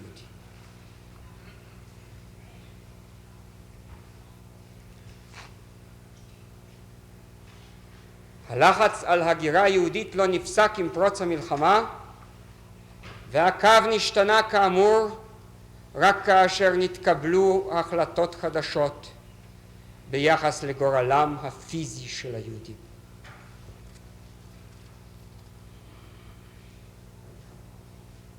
תחילה טרם נקבע סופית מה יעשה ביהודים. הוחלט כי צריך להיפטר מהם, אך לא כליל, צריך לגרשם, אך כדאי להשאיר מספר מסוים שיהיו מעין בני תערובת כלפי העולם, ושהאיום בהשמדתם יניע שליטי עולם להסכים לרצון גרמניה. היטלר ביטא רעיון זה באחת משיחותיו עם ראושניג, נשיא סנאט דנציג. 30 לינואר 39 נשא היטלר את הנאום המפורסם שלו ברייכסטאג, בו התנבא כי במקרה שהיהדות השולטת על ההון הבינלאומי באירופה ומחוצה לה שוב תדחוף את העמים למלחמת עולם, לא יביא הדבר לידי התפשטות הבולשביזם ועל ידי כך לניצחון היהדות, אלא התוצאה תהיה השמדת היהודים באירופה. שוב כרך היטלר את היהודים בשני אויביו בנפש, המערב הרכושני והמזרח הקומוניסטי. בשניהם שולטים לדבריו היהודים שהם בני ברית.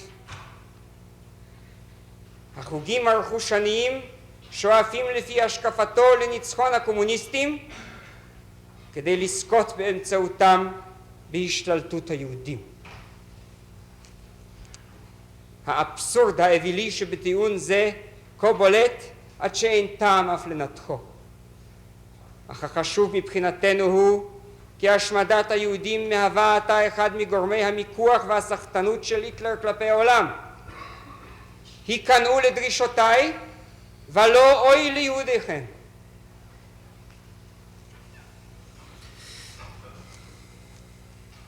כל נבואותיו של אותו רשע נתבדו.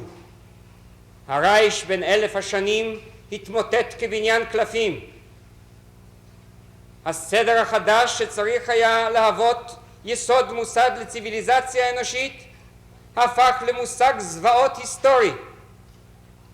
עם האדונים הארי הוכה שוק על ירך בידי הפלוטוקרטים המנוונים והסלאבים נחותי הגזע. גרמניה לא זו בלבד שגורשה מאסמי התבואה לא לה באוקראינה, שהובטחו לה על ידי הפירר כמורשת עולם, אלא שחולקה בעצמה לשתיים, ומפעל האיחוד של ביסמרק הושם לעל. אך הבטחה אחת ויחידה, זו האיומה במוראות הזוועה שלה, אשר תעטה חרפת עולם על גרמניה, את זו קיים אדולף היטלר. הבטחה זו להשמיד את יהדות אירופה הוא ביצע על ידי אדולף אחר, על ידי אדולף איישמן, העומד היום לדין בפניכם.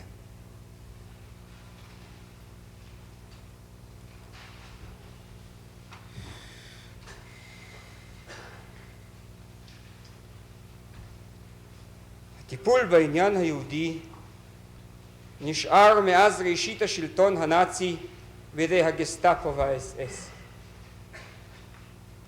ביוני 1940 הודיע היידריש לריבנטרופ כי עקב הגידול העצום שחל באוכלוסייה היהודית תחת שלטון הרייך, אין ההגירה באה עוד בחשבון כפתרון לבעיה היהודית. לפיכך הודיע היידריש כי יש לבקש פתרון טריטוריאלי בכדי לפתור סופית את שאלת היהודים, ורצה בהתייעצות על כך. במסגרת תוכניות הגירוש צצו גם שתי תוכניות נפל טריטוריאליות. האחת, שילוחם של כל היהודים למדגסקר. הייתה זו למעשה מזימה ישנה שהופיעה בספרות האנטישמית עוד בשנות ה-20, שממשלת פולין השתעשעה בה בשנות ה-30, ושהנאצים החלו לדבר עליה באופן רסמי עוד לפני פרוץ המלחמה. גרינג ורוזנברג נאמו על כך ברייכסטאג. העניין שימש נושא לפעילות דיפלומטית ולמחקרים פסאודו-מדעיים. משרד החוץ הגרמני איבד ביולי 1940 תזכיר לפיו תידרש צרפת המוכה לוותר במסגרת חוזה השלום על מדגסקר, שם יוקם בסיס צבאי של הרייך והיהודים יתיישבו בה תחת שלטון מנדט גרמני, אני מצטט, ערובה להתנהגות טובה בעתיד של בני גזעם בארצות הברית. עד כאן. גם לנאשם יד בתבשיל הזה. אחד מעובדי מחלקתו ועוזריו הקרובים, דנקר, ששמו עוד ייזכר במשפט זה, כשותף נאמן של איישמן בהשמדתם של היהודים, חיבר תזכיר מפורט בעבור משרד החוץ על תוכנית מדגסקר. יתרונה, כך הוא כותב, בידודם של היהודים על אי, ביצועה על ידי החרמת הרכוש היהודי. מבצעיה יהיו אנשי הגסטאפו. כל שנה יש לשלוח לשם 1,000,000 יהודים. אין צורך לומר שהייתה זו תוכנית נפל. כיום קיימים חילוקי דעות בין החוקרים אם הנאצים חשבו על כך אי פעם ברצינות, או אם שימש להם הדבר רק אחד מאמצעי ההסוואה המרובים לתוכנית האחרת שכבר החלה להירקם.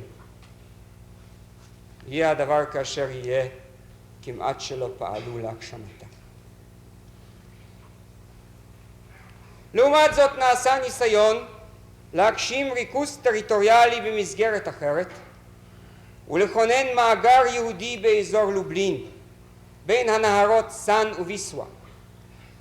התוכנית הידועה כתוכנית ניסקו על שם הכפר שבמרכז אותו חבל ארץ קטן, אליו גירש איישמן יהודים מווינה, מורביה ובוהמיה בחורף 1939. תשמעו עדויות על גזל רכושם של הנשלחים, על הפקרתם באזור, על ההתעללות בהם, על גירוש חלק מהם מזרחה לעבר הגבול הסובייטי, תוך איום כי החוזרים יירצחו. איישמן טיפל אישית בגירושים אלה, ואף שהה באזור ניסקו ימים אחדים. התוכנית נגנזה לבסוף עקב התנגדותו של מושל פולין, הנס פרנק, אשר שכנע את גרינג כי הפעולה משבשת את מאמץ המלחמה הגרמני. מגורשי ניסקו היו אחר כך בין הקורבנות של מחנה ההשמדה בבאוזיץ.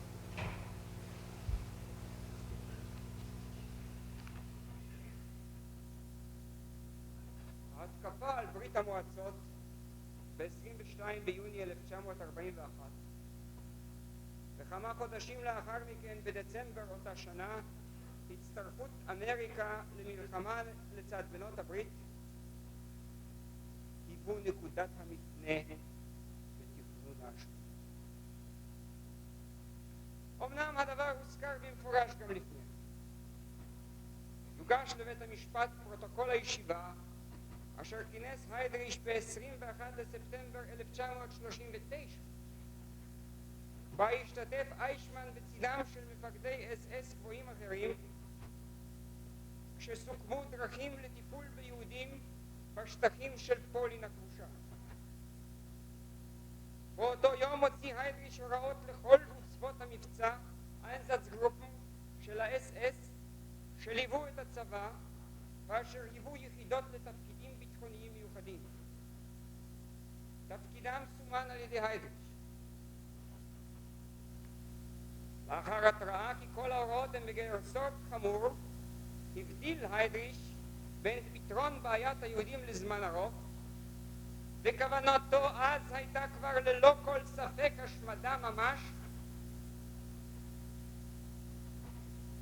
לבין הצעדים המיידיים שיש לנקוט בהם, דהיינו ריכוז היהודים בערים, גירושם מהכפר, שיכונם ליד נקודות צומת של רכבות, הקמת מועצות זקנים עליהם תוטל אחריות אישית לריכוז היהודים.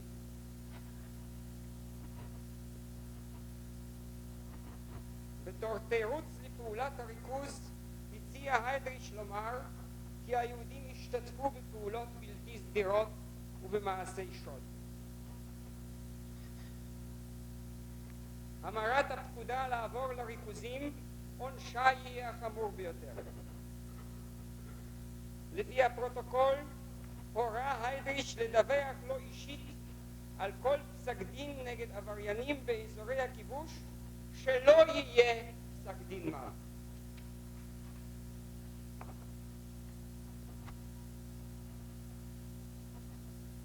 ניתנו הוראות לתפוס מפעלים יהודים, לאסור על יהודים לשנות מקום מגוריהם, להטיל עליהם עוצר בשעות הלילה. היידריש דרש דיווח שוטף על פעולות וצוות המבצע וסיים במילים, אני מצטט: להשגת המטרות שסומנו הריני דורש לרתום מיד כל כוחות משטרת הביטחון ושירות הביטחון. ראשי האיינזאצגרופן הפועלים בשכנות יעמדו במגע הדדי בכדי שכל השטחים הבאים בחשבון יתאפסו ברשת הפעולה באופן שלם ומיידי. נראה עוד שנדון באסונם של יהודי פולין כיצד ביצעו הכובשים את ההוראות, נשמע על ההתעללויות, הרציחות והגזל שבאו בעקבותיהם.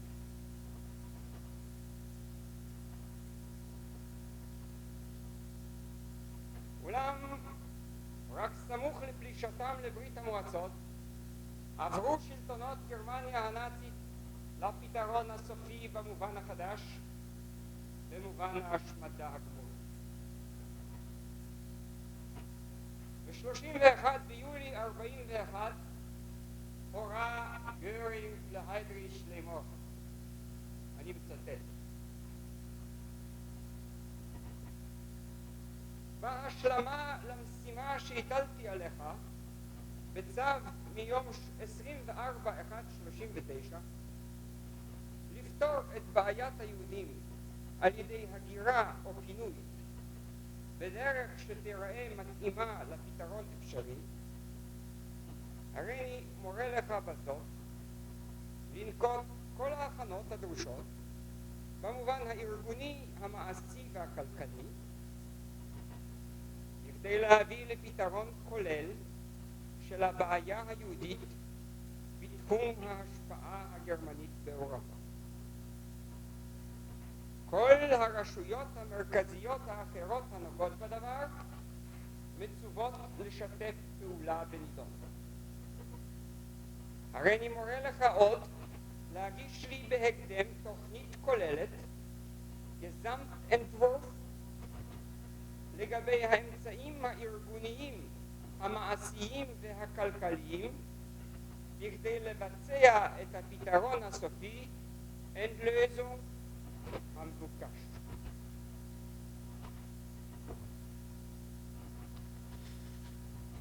וכך ניתן האות רשמי. היידריש נתמנה לתכנן את ההשמדה, והוא מצידו מינה לתכנון ולביצוע אדם אכזרי וקנאי, איש צר ואויב, האיכמן הרע הזה.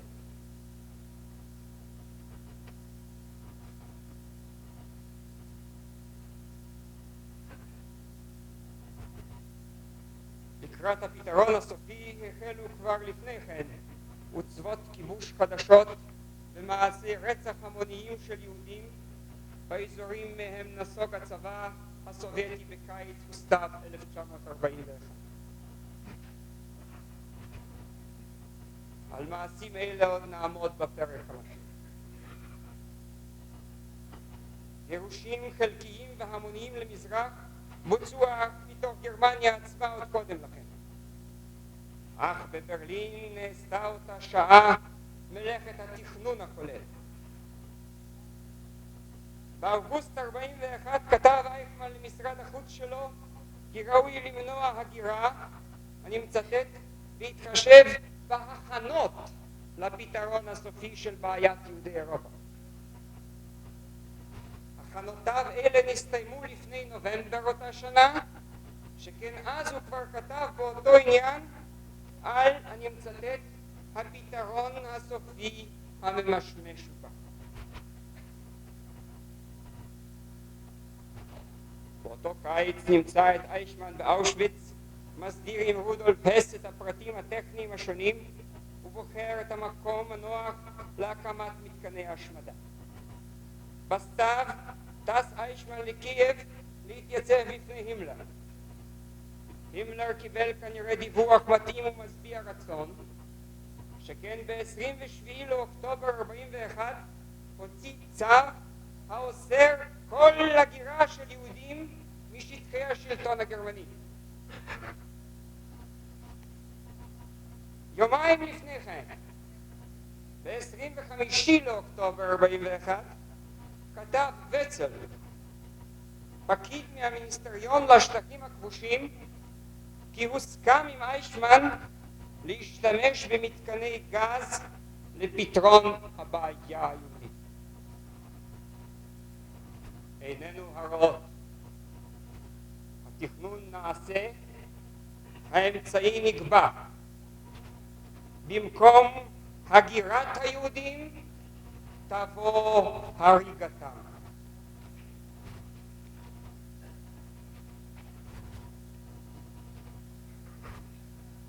מעתה שומה על ראש המחלקה היהודית של הגסטאפו לכוון באופן מתאים את התכנון של משרדים אחרים של הרייך לפי תוכנית האב המפורטת שהותוותה עוד בספטמבר 1939. ב-15 לספטמבר 41 העביר הנאשם לחתימת היידריש הוראות שחלו גם על גרמניה גופה וגם על כל שטחי הכיבוש שחייבו הנהגת אות היהודים אשר הוטל כבר מזמן באזורי הכיבוש במזרח. כל יהודי חויב לשאת על חזה ומצד שמאל סימן מיוחד שכל רואה הוא יכירו. המוסדות היהודיים חויבו לספק בעצמם את אות הקלון. הוטל איסור על היהודים לעזוב מקומות מגוריהם, להשתמש באמצעי תחבורה, פרט ליוצאים מן הכלל שפורטו בדיוק. אך היו גם בעיות. רוזנברג, השר לשטחים הכבושים, הוציא מספר תדריכים לשלטונות הכיבוש באזורים בהם שלט, ושכללו את הבלטיקום, מזרח פולין ושטחים מברית המועצות. הוראות אלה קרויות התיק החום, דיברה ונאמר. הוא כלל גם פרק לגבי היהודים, ובו גזירות חמורות ביותר, אך לא השמדה.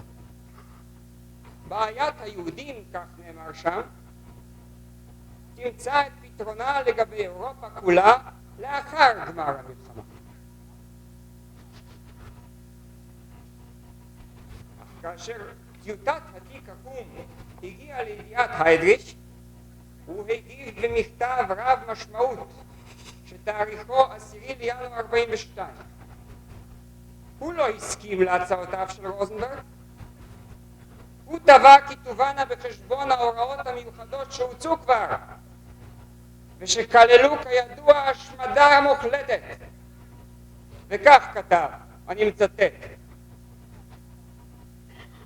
בהתחשב בקווי היסוד לטיפול בבעיית היהודים לפי הנוסחה שנקבעה על ידי הרייכסהאופטאמט בסוגריים הממונה אס שטורמבנפירר איישמן,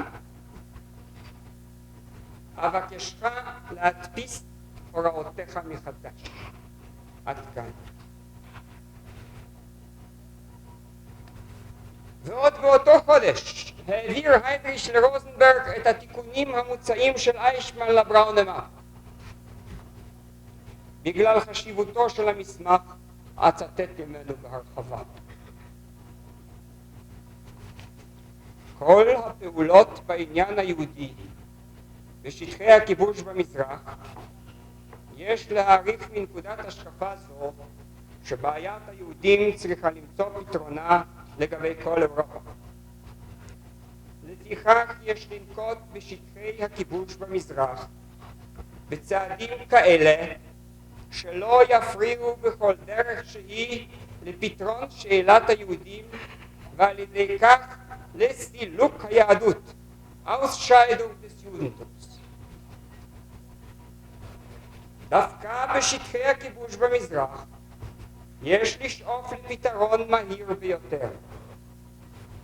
אין להפריע לפעולות האוכלוסייה המקומית נגד היהודים, עד שתבואנה הפעולות המכוונות לסילוק היהדות, יש להפריד באופן חמור בין היהודים לבין שאר האוכלוסין. יש לאסור תנועה חופשית של יהודים. יש להעביר יהודים לגטאות. שמירת הגבול בין הגטו לבין העולם החיצוני מוטלת על המשטרה הרגילה. הפעולות המכוונות לסילוק היהדות תבוצענה ללא תשומת לב לצרכים הכלכליים. יש לרשום כל הרכוש היהודי. יש למנוע העברות רכוש. עד כאן. אולם העניינים לא הסתדרו על ידי חליפת מכתבים בלבד. פרנק, המושל הכללי של פולין הכבושה, ניסה לטפל בעניינים היהודים לפי דרכו ולהוציא את הדבר מידי הגסטאפו. גם בשטחים אחרים נתגלעו קשיים. לפיכך הציע איישמן לזמן פגישה של הפקידות הבכירה המרכזית הבאה בחשבון לביצוע מזימת הכתר. היידריש נענה. איישמן עשה את כל ההכנות לוועידה זו, החל מהכנת החומר העובדתי ועד לניסוח ההזמנות, והמוזמנים נתבקשו להתפנות לדבר, אני מצטט, בהתחשב בחשיבות היוצאת מהכלל של הבעיות ובצורך להגיע להשקפה אחידה.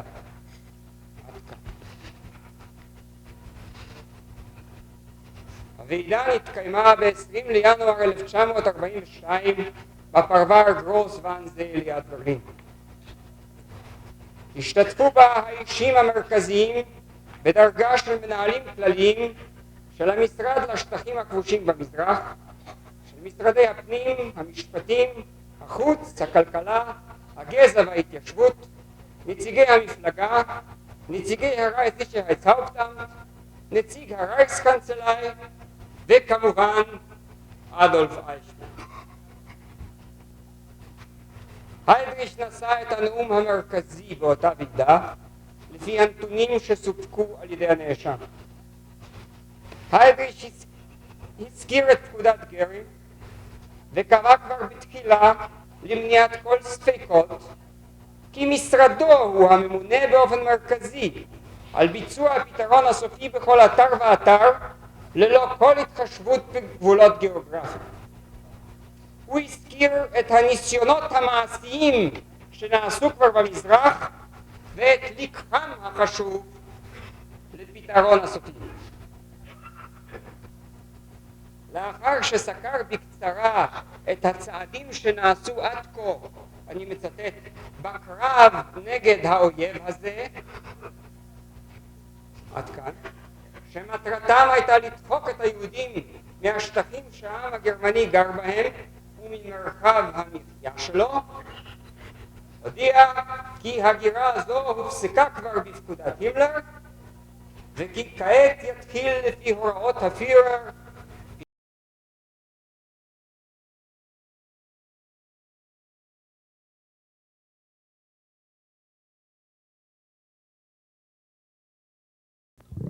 רק יהודים, יודנרייך. וכך תיפטר הבעיה, אני מצטט. תחת הנהגה מתאימה יובאו היהודים בדרך נאותה למזרח ליחידות עבודה. הם יובלו בטורים גדולים בהפרדת הגברים מהנשים לשם בניית דרכים באזור הזה. ללא ספק ייפול חלק גדול מהם על ידי פחת טבעי.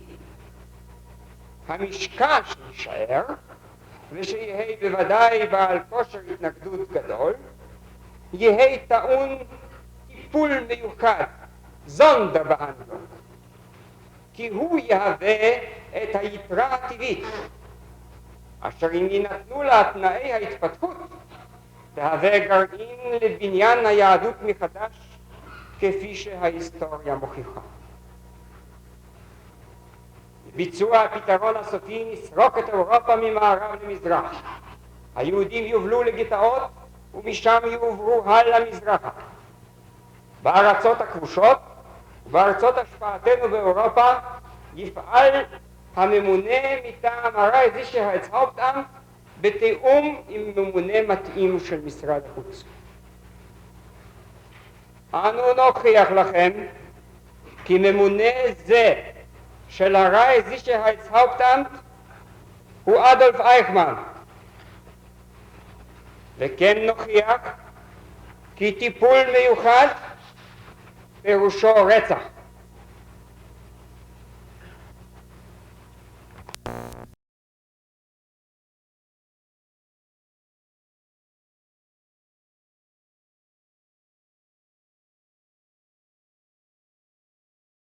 שינוי הטיפול בצאצאיהם של נשואי תערובת.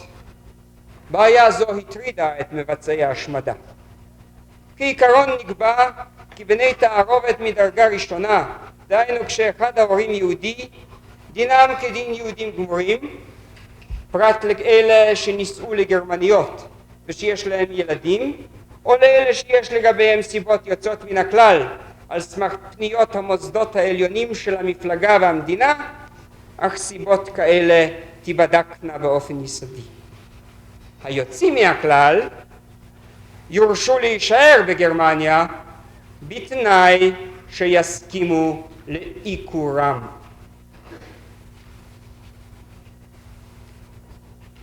כן נקבעו הוראות לגבי בני תערובת מדרגה שנייה, לגבי בני נשואי התערובת עצמם ולגבי סוגים שונים של מקרי גבול.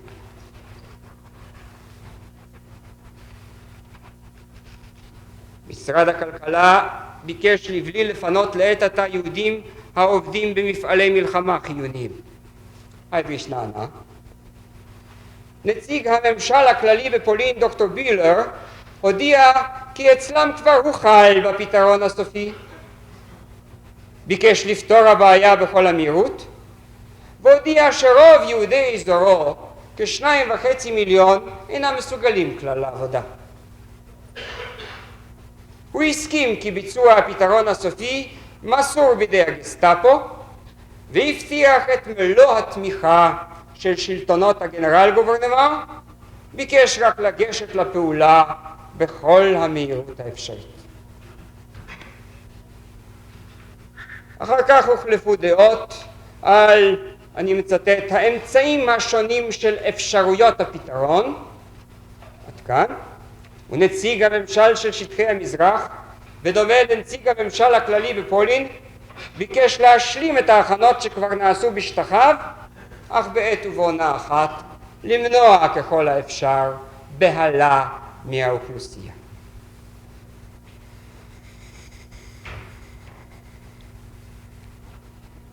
לאחר מכן ניתנה לדבר גם גושפנקה משפטית. שר המשפטים טיראק הודיע שעל מנת לשחרר את גופו של העם הגרמני מכמה אלמנטים וביניהם מיהודים, הרי הוא מעביר את סמכות העונשין לגביהם לרייכספירר אס הימלר. וכך כתב שר המשפטים הנאצי: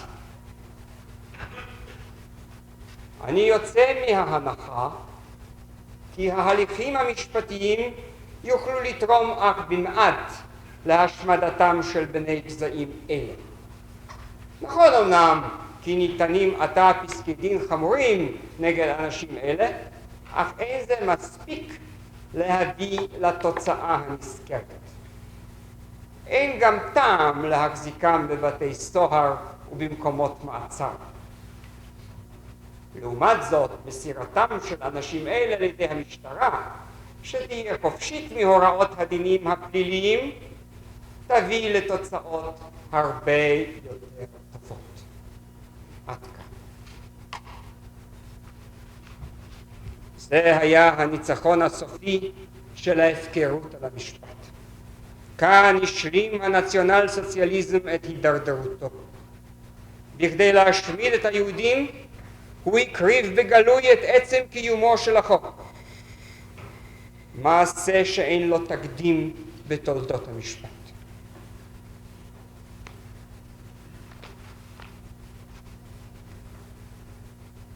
עוד קודם לכן, ב6 לינואר 42, העביר הימלר את הסמכות להוציא פסקי דין מוות ולהורות על טיפול מיוחד זונדרבהנדלונג לראש מחלקת 4 במשרת האס-אס או לבא כוחו. אנו נראה לכם כי איישמן היה האיש אשר בפועל השתמש בסמכות זו בשמו של הימלר. ניתנו הנחיות מפורטות לגבי הביצוע והדיווח על ההוצאות להורג במחנות ריכוז ובמקומות אחרים.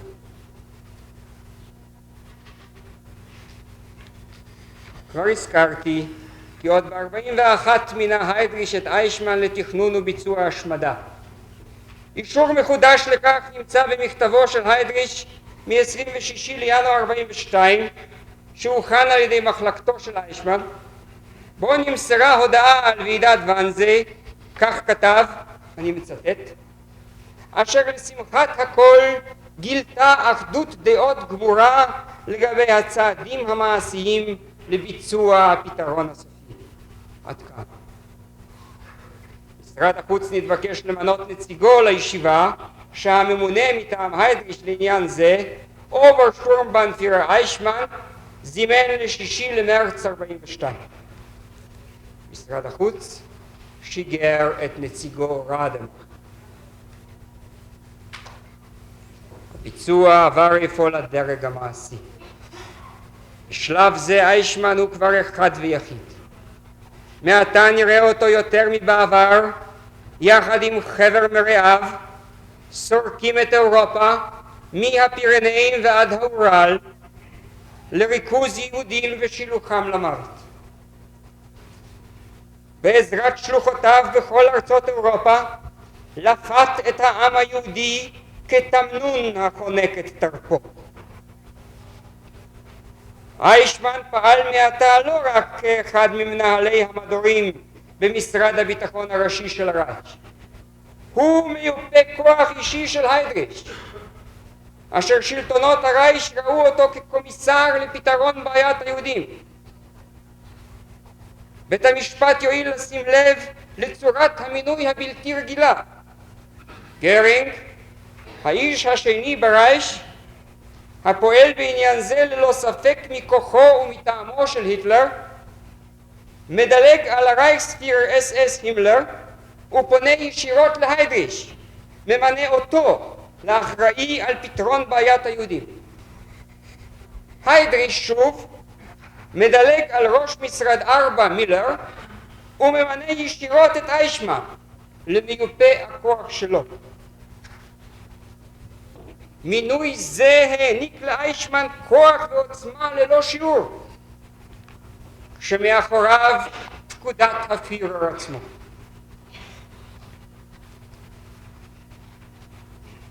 יש ראיה לכך כי ברשותו של איישמן היה מסמך בכתב שהכיל את פקודתו של היטלר להשמדת היהודים. פקודה זו אינה בידינו, אך נעלה מכל ספק שהמינוי הבלתי רגיל העלה את אדולף איישמן למעמד יחיד במינו, אדיר סמכויות, המאפשר לו לבוא במגע עם רבי מלוכה ושריה, לפקד ולהורות בכל הנוגע להשמדת עם ישראל. אנו נראה אותו קובע הנחיות מפורטות לביצוע גירושים לאושוויץ. אנו נעקוב אחרי אנשיו העוסקים באספקת גז להמתת יהודים. אנו נמצא אותו נושא ונותן עם נציגי הממשלות הגרורות לשם שכנוע זירוז ודרבון המלאכה. בכל מקום היה הוא הרשות המוסמכת לביצוע הרצח והשוד, ואליו צריך היה לדווח על כך. לשווא נחפש את שמו בין הנואמים בוועידות המרכזיות. ייתכן שהממונים עליו, הימלר והיידריש, אשר בחרו בזהירות ובהקפדה למלאכת הטבח, לא רצו לדובבו בחברת הפרופסורים והדוקטורים למיניהם ששותפו באותן ההתייעצויות. ייתכן כי הוא עצמו לא מצא עניין רב בדיבורים, שכן התמסר בקנאות ובדבקות ללא סייג למעשה. לשם כך עתידו להתנגש, לעתים אפילו להוליך שולל, אנשים בעלי עמדה רמה משלו בהיררכיה הנאצית.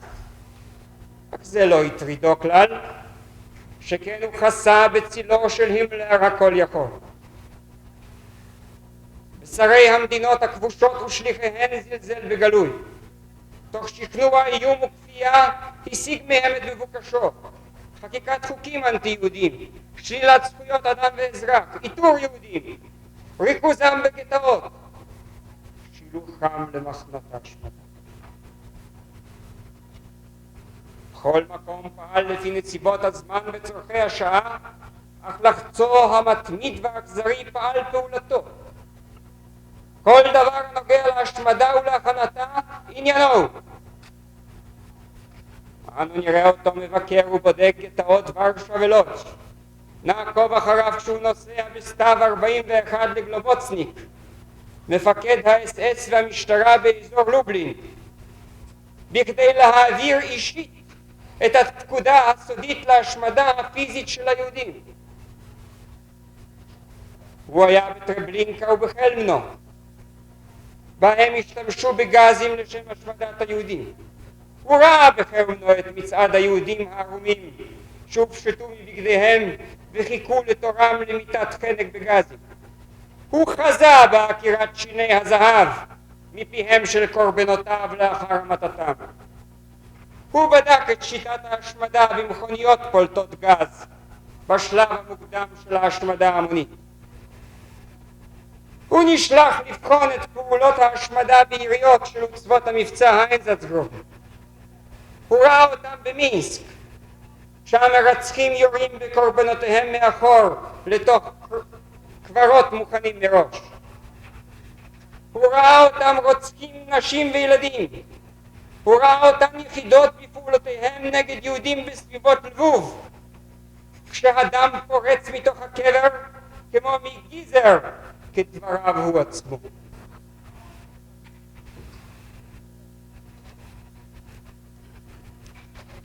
הרצח הישיר על ידי יריות לא הניע את דעתו.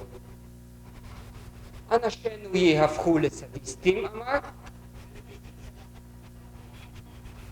במקום אחר התבטא כי צורה זאת של המתה לא נראתה די אלגנטית. צריך למצוא שיטה אחרת. זו נמצאה בתאי הגזים, במשרפות מחנות ההשמדה,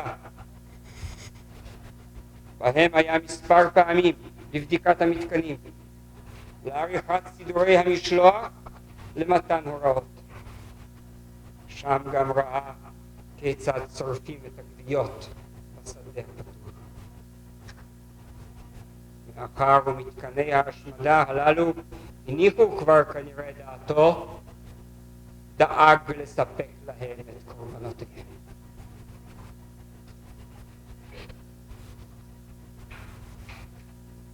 מחלקתו הוציאה מדי פעם הנחיות מפורטות לגבי משלוחי המוות. ההוראות חלו על כל היהודים, פרט לאלה שמחלקתו הוא 4 נתנה פטור לגביהם. לגבי הרכוש היהודי חלו הוראות מיוחדות. למגורשים נאסר לקחת עמם כל דבר ערך. אנו נמציא לבית המשפט את הראיות על חובות הדיווח למחלקתו של אייכמן לגבי הגירושים. אותה חובת דיווח לגבי ביצוע ההריגה הוטלה גם על מפקד אושוויץ. אייכמן ידע בכל עת ובכל שעה מי נשלח לאושוויץ, מי מועמד שם להוצאה להורג, מי כבר הומת. מחלקתו הייתה מוציאה הוראות מפורטות מתי יש לשלוח אנשים או משלוח מסוים לתאי ההריגה. אפשר לומר עליו בלשון הכתוב, באשר חללים שם הוא.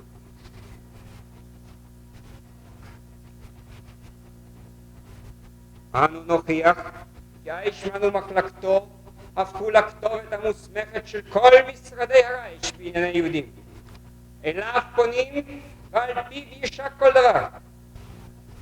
אל אייכמן פנה משרד החוץ הגרמני בבקשה לשמור 30,000 יהודים נתיני חוץ כדי שאפשר יהיה להחליפם בגרמנים היושבים באותן ארצות.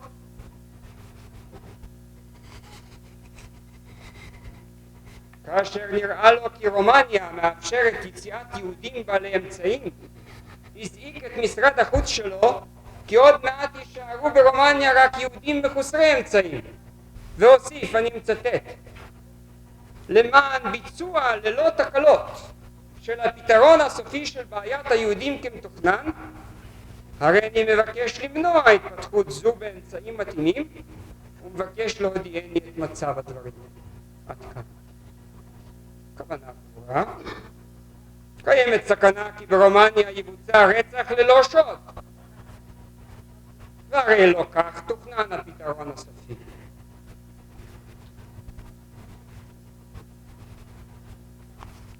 כאשר אפילו הממשלה הסלובקית המושלת בחסדי הנאצים נחרדה מהשמועות מה אירע ליהודי אותה הארץ שנשלחו כביכול לעבודה במזרח, וביקשה להרשות לנציגה לבקר במחנות העבודה הללו, השיב אייכמן את הפנייה ריקם והציע למשרד החוץ שלו להסביר לממשלה הסלובקית כי שלום למגורשים, וראיה לכך הגלויות שנתקבלו מהם והמאמרים שנתפרסמו ונידון בעיתונות אשר היועץ לענייני היהודים בברטיסלבה ויסליצני יהיה מוכן לספקם.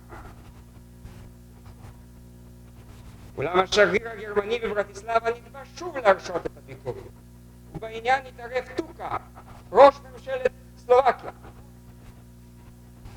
משרד החוץ שוב פנה לאיישמן וביקש כי יתיר את הביקור. הוא סירב. מובן, היהודים שביקשו לבקרם לא היו יהודים.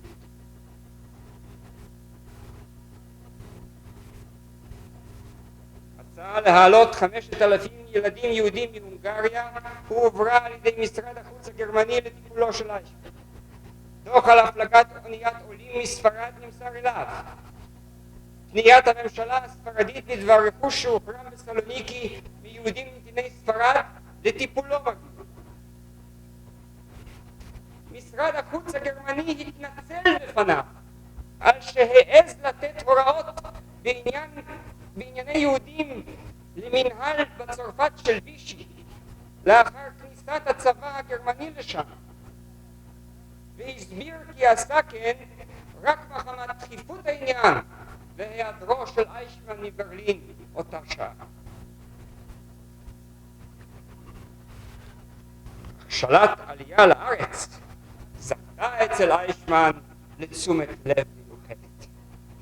בעניין זה, כך טען, יש לו התחייבויות כלפי חאג' אמין אל-חוסייני, מופתי ירושלים לשעבר, עמו נפגש וקשר קשרים. ההתרשמות ההדדית הייתה כה חזקה עד שחאג' אמין ביקש מהימלר כי אחרי המלחמה, כאשר ייכנס בראש צבאות הציר לירושלים, יינתן לו יועץ מיוחד ממחלקת איישמן אשר יעזור לו לפתור גם כאן את בעיית היהודים בדרך בה נפטרה בארצות הציר. אפשר לעמוד במקום זה? איישמן הציע לעוזרו ויסליצני לקבל עליו תפקיד זה.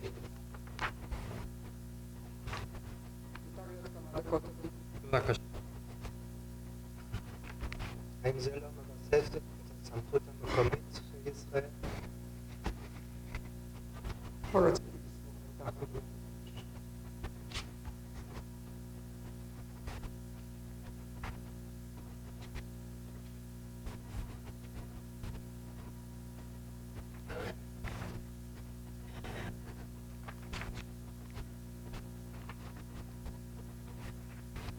ממשלת ארגנטינה התעניינה בנתין שלה, גרשון וילנר שגר בלבוב, ומשרד החוץ הגרמני ביקש מהימלר עצמו להתחשב ביחסים המיוחדים עם ארגנטינה ולבלי לשלוח את האיש למחנה ריכוז. התשובה הצינית של איישמן הייתה כי אותו יהודי מת מחולשת שריר הלב על אף אמצעי החיזוק שניתנו לו לרוב. ב-42 החליט איישמן לנהוג ביהודי הונגריה המתגוררים ברייך כמו ביהודים גרמנים. משרד החוץ, שעמד אז בעיצומו של ויכוח מדיני עם הונגריה הגרורה, לא הסכים לכך. איישמן עשה זאת. אנחנו נראה אותו מדרבן, מזרז פיקודיו ועוזריו לסיים מהר את המלאכה. הוא לא שרל כל השהיה ואיחור. כאשר פעם לא יצא רכבת גירוש מצרפת, הודיע שאצלו לא יקרו דברים כאלה, וכי בהישנות תקלות מסוג זה יצטרך לשקול שמא יהיה צורך לוותר על צרפת כארץ שמתארים אותם יהודים. מפני איום כזה נבהל כמובן פיקודו רטקה, שמא בצווארו יהיה חלילה תלוי הקולר של השארת יהודי צרפת בחיים. הוא התנצל והבטיח שמעתה ואילך יהיה הכל קשור. כשנתקל קנופי, מפקד משטרת הביטחון, בקשיים מצד הצבא בהנהגת אות היהודים בבלגיה, אל איישמן פנה בבקשה כי ישפיע על הגנרל רודר, ראש המנהל הצבאי בבלגיה הכבושה, להסכים להנהגת הגזירה. כאשר נודע לו ממקור סודי כי היהודי גולוב הנמצא במחנה טרנסי בצרפת עומד להשיג נתינות דרום אמריקאית כדי שיוכל להגר, הבריק אייכמן למפקד הגסטאפו בפריז למהר ולשלוח את גולוב לאושוויץ. כאשר משרד החוץ הגרמני התערב אצלו וביקש להציל יהודים בודדים שמטעמים אלו או אחרים היה לשלטונות הכיבוש עניין בהם, כמו רוז'ה מאס, קצין צרפתי גבוה שנפל בשבי ונאסר כיהודי, או האזרחית היווניה ז'אן קוונקה, או רבים אחרים. תשובתו תמיד, מטעמים עקרוניים אין להיענות לבקשה. לעתים יש עוד סיבה הניתנת על ידו ועל ידי מחלקתו לסירוב בקשות משרד החוץ. היהודיות ביאליקה, בלזיגרין בנות שווייץ אינן יכולות לעזוב את הגנרל גוברנמנט כי הן יודעות על אופן ביצוע הגירושים.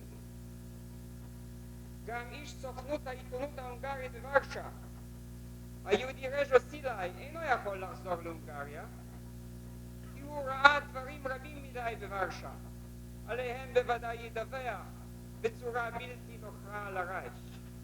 לפיכך יש לשולחו למחנה ריכוז. מפקד חיל המצב בצרפת נתבקש להתיר כניסת יהודים גרמנים אל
This building was originally designed as a theater. It has been rushed to completion in order to serve as the temporary courthouse in which the State of Israel will bring Adolf Eichmann to trial.